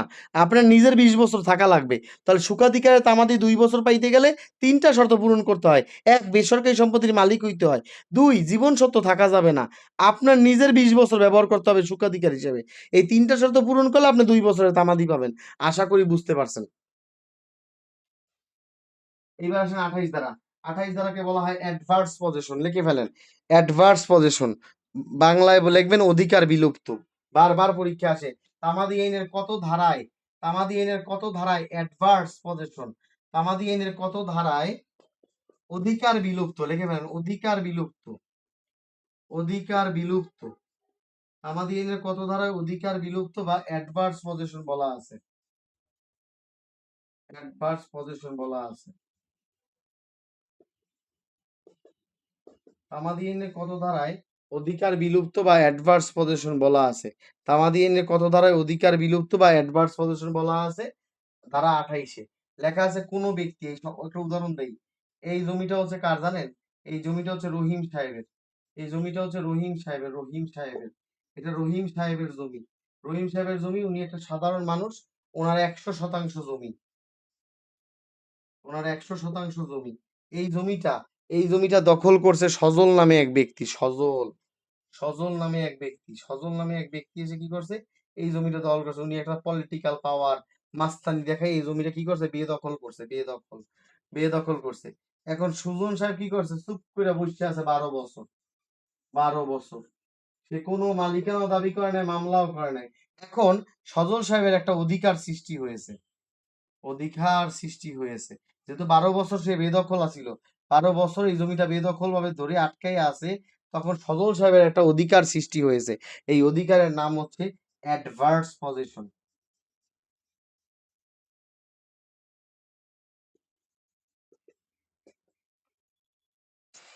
অর্থাৎ অ্যাডভার্স পজিশন হইতে গেলে কত বছর বেদখল রাখা লাগে কোন সম্পদ? ১২ বছর। ১২ বছর, ঠিক আছে। ধরেন আমি আহার সাহেবের একটা সম্পদ, ধরেন আহার সাহেবের একটা জমি, আমি ঠিক আছে আহার সাহেবের একটা ১০% জমি আমি কি করলাম? বেদখল করলাম। আমি আহাদ সাহেবের ১০ মানে একটা ১০% জমি বেদখল করলাম। বেদখল করে আহাদ সাহেবকে কোনোভাবে আমি ১২টা বছর চুপ করাইয়া রাখছি। ১২টা বছর। ১২টা বছর চুপ করে রাখলে আমার বিরুদ্ধে একটা অধিকার তৈরি হয়। সেই অধিকারটার নাম হচ্ছে অ্যাডভার্স পজিশন। ও অ্যাডভার্স পজিশন। তা অ্যাডভার্স পজিশনের তামাদি কত? অ্যাডভার্স পজিশনের তামাদি হচ্ছে ১২ বছর। তামাদি আইনের অনুচ্ছেদ ১৪৪। অনুচ্ছেদ ১৪৪ এ বলা আছে ১২ বছর। তামাদি আইনের অনুচ্ছেদ ১৪৪ এ ১২ বছর আছে। আবার ২৮ ধারায় বলা আছে যে কোন ব্যক্তি যদি ১২ বছর সম্পদ বেদখল রাখে, তার পক্ষে একটা অধিকার সৃষ্টি হয়। সেই অধিকারটার নাম হচ্ছে অ্যাডভার্স পজিশন। অ্যাডভার্স পজিশন বলতে অধিকার বিলুপ্তি বুঝায়। এটা কত ধারায় বলা আছে? ধারা ২৮ এ বলা আছে। আপনারা কি বুঝতে পারছেন নাকি বুঝতে পারেন নাই সেটা একটু বলেন। ইয়েস অথবা নো বলেন। আমাদের তামাদি আইন শেষ আলহামদুলিল্লাহ। আচ্ছা। আমাদের তামাদি আইনটা খুব সুন্দরভাবে শেষ হয়ে গিয়েছে।